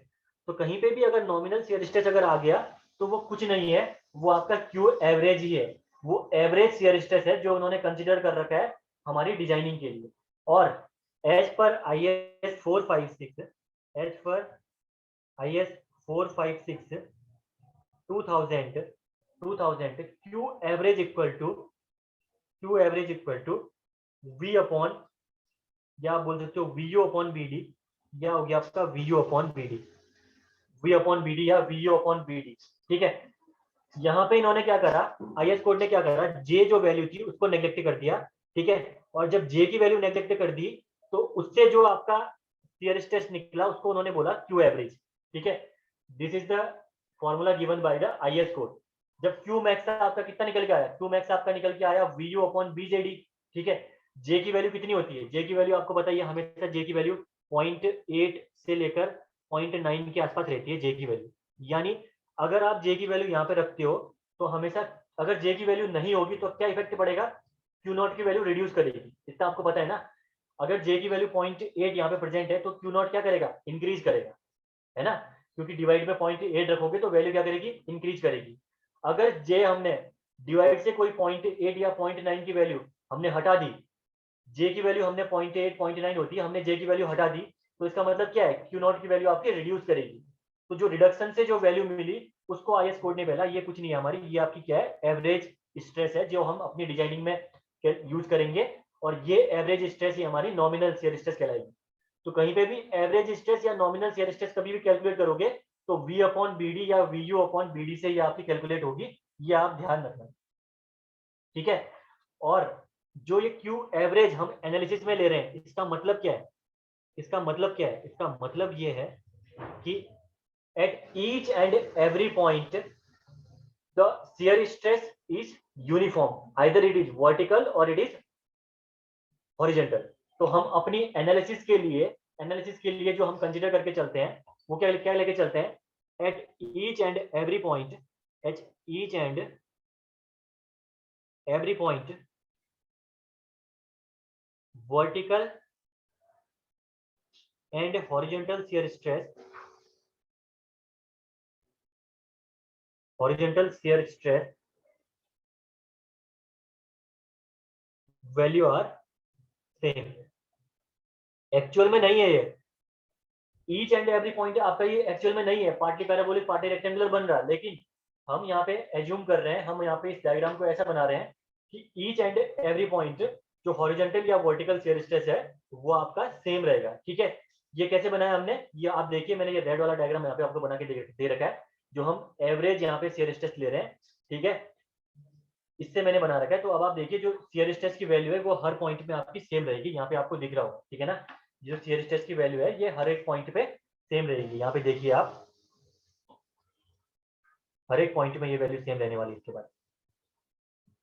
ठीक है, आप इसको मत बनाना, नहीं तो आपका ये डायग्राम थोड़ा क्या हो जाएगा, थोड़ा सा प्रॉब्लम करेगा। ठीक है, तो ये मत बनाना। ठीक है, तो ये आपकी एनालिसिस थी शियर स्ट्रेस की, यानी शियर स्ट्रेस हमें कैसे कैलकुलेट करना है नॉन होमोजेनियस बीम में, और इसके बेस पे कॉन्सेप्ट क्या क्या थे ये मैंने सारे के सारे यहाँ पे डिस्कस कर दिए हैं। अगर यहाँ पे किसी को भी कोई कॉन्सेप्ट समझ में नहीं आया या कोई भी कॉन्सेप्ट किसी का छूटा या कोई चीज रह गई तो आप लोग बताइए, मैं इसको डिस्कस कर देता हूँ दोबारा।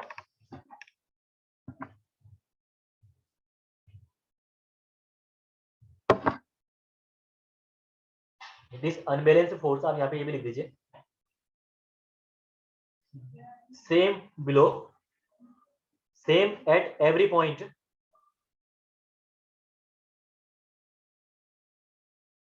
Below neutral axis, same at every point below neutral x dt force. ठीक है, तो that's why diagram is rectangular. Clear,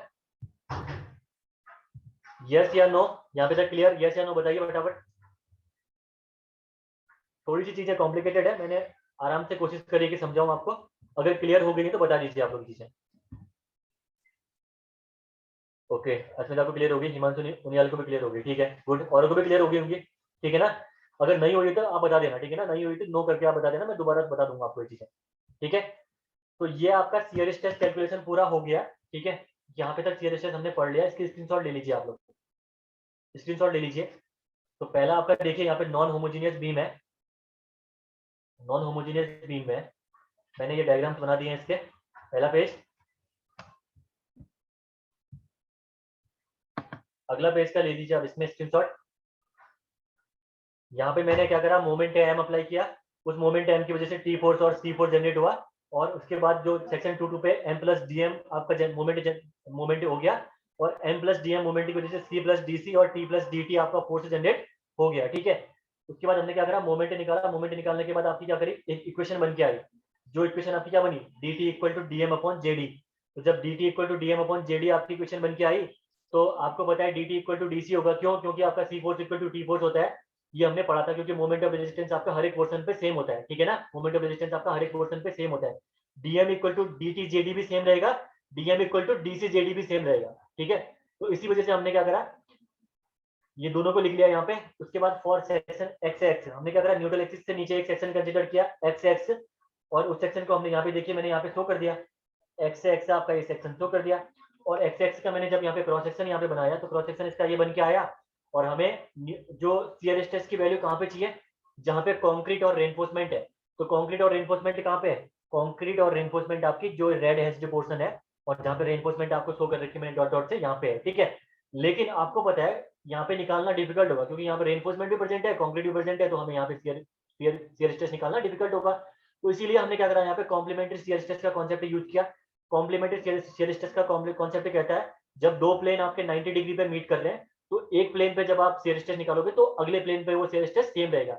यानी हमने क्या करा, क्यू नॉट कैलकुलेट कर लिया, और क्यू नॉट आपका रेड वाले पोर्शन पे भी सेम रहेगा from the concept of the complementary shear stress, ठीक है।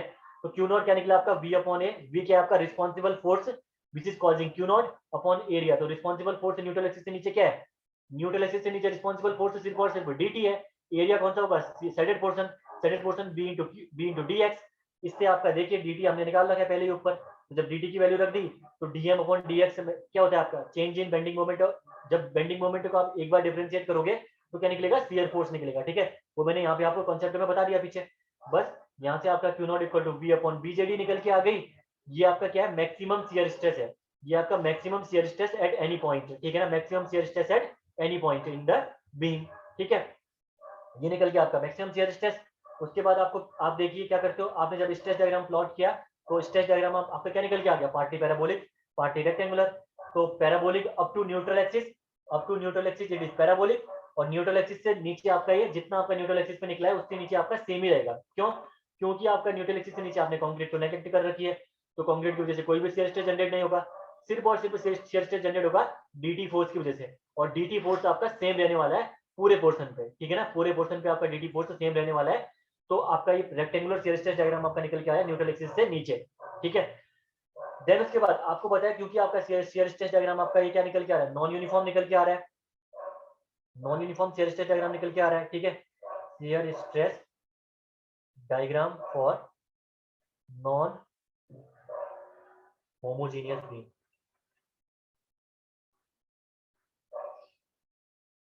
ठीक है।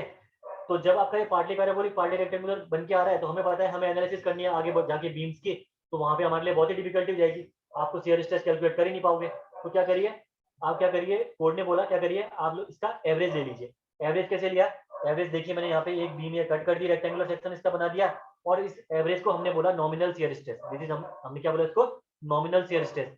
और नॉमिनल शियर स्ट्रेस कोड ने बोला वी अपॉन बी डी से ले लिया, यानी जे को नेग्लेक्ट करिए, जे को जैसे नेग्लेक्ट करिए, जो वैल्यू आएगी आपकी वो एवरेज वैल्यू होगी, वी अपॉन बी डी या V U upon B D, ठीक है।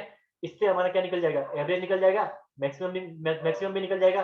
तो हमारी जो रिक्वायरमेंट है कैलकुलेशन के लिए, वो सारी रिक्वायरमेंट हमारे पास अवेलेबल होंगी, हम इजिली बीम को एनालाइज कर पाएंगे इसके बाद, ठीक है। तो इतना हमने आज पढ़ लिया है, ठीक है। आज मैं क्लास ज़्यादा देर तक आपकी ले नहीं पाऊंगा, क्योंकि मेरा थोड़ा एक इंपॉर्टेंट काम आ गया अभी, तो मुझे कुछ काम निपटाना है अपना। तो मैंने आज मैं वैसे ही ऑफ करने की सोचा था एक बार तो, लेकिन मैंने सोचा कि ठीक है, एक डेढ़ घंटे की क्लास या पौने 2 घंटे की क्लास हम लोग ले लेते हैं। तो कल अब इसके आगे हम जो चेयर का पोर्शन है कल हम पढ़ेंगे, इसको आप प्रॉपर तरीके से रिवाइज करना। एक बार आप अगर समझ में नहीं आया तो वीडियो दोबारा देख लेना, ठीक है। और जब आप इसको रिवाइज करोगे प्रॉपर तरीके से, तो हर एक कॉन्सेप्ट जो चीजें मैंने यहाँ पे डिस्कस कर देंगे, ये कॉन्सेप्ट अपने दिमाग में बैठा देना। क्यों? क्योंकि आपके ऑब्जेक्टिव में क्वेश्चन आते हैं इनसे। जो कॉन्सेप्ट मैंने डिस्कस करे हैं कि dt फोर्स आपका सेम रहेगा, इस वजह से ये डायग्राम सेम रहेगा, या हमने ये कर रखा है वो कर रखा है, बहुत सी चीजें इसके अंदर से कॉन्सेप्ट आपके डेवलप होके एग्जाम में थ्योरेटिकल बेस पे कॉन्सेप्ट क्वेश्चन आपके आ जाएंगे, ठीक है। तो आप लोग इसको प्रॉपर तरीके से ये सारी चीजें पढ़ना एक बार घर में।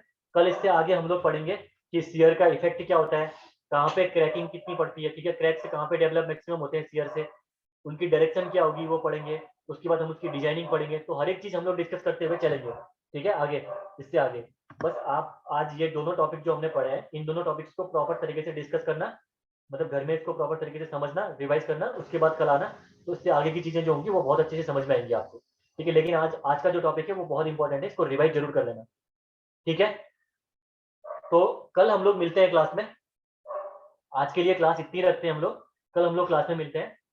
और कल मॉर्निंग में 10 बजे आप लोग मिलिए क्लास में। तब तक के लिए गुड बाय आपको। ठीक है, ध्यान रखिए आप लोग अपनी तबीयत का। ठीक है, okay, bye bye. Bye bye सबको, बाय। अपनी तबीयत का ध्यान रखिए, बाकी कल मिलते हैं हम लोग, ठीक है ना, गुड बाय।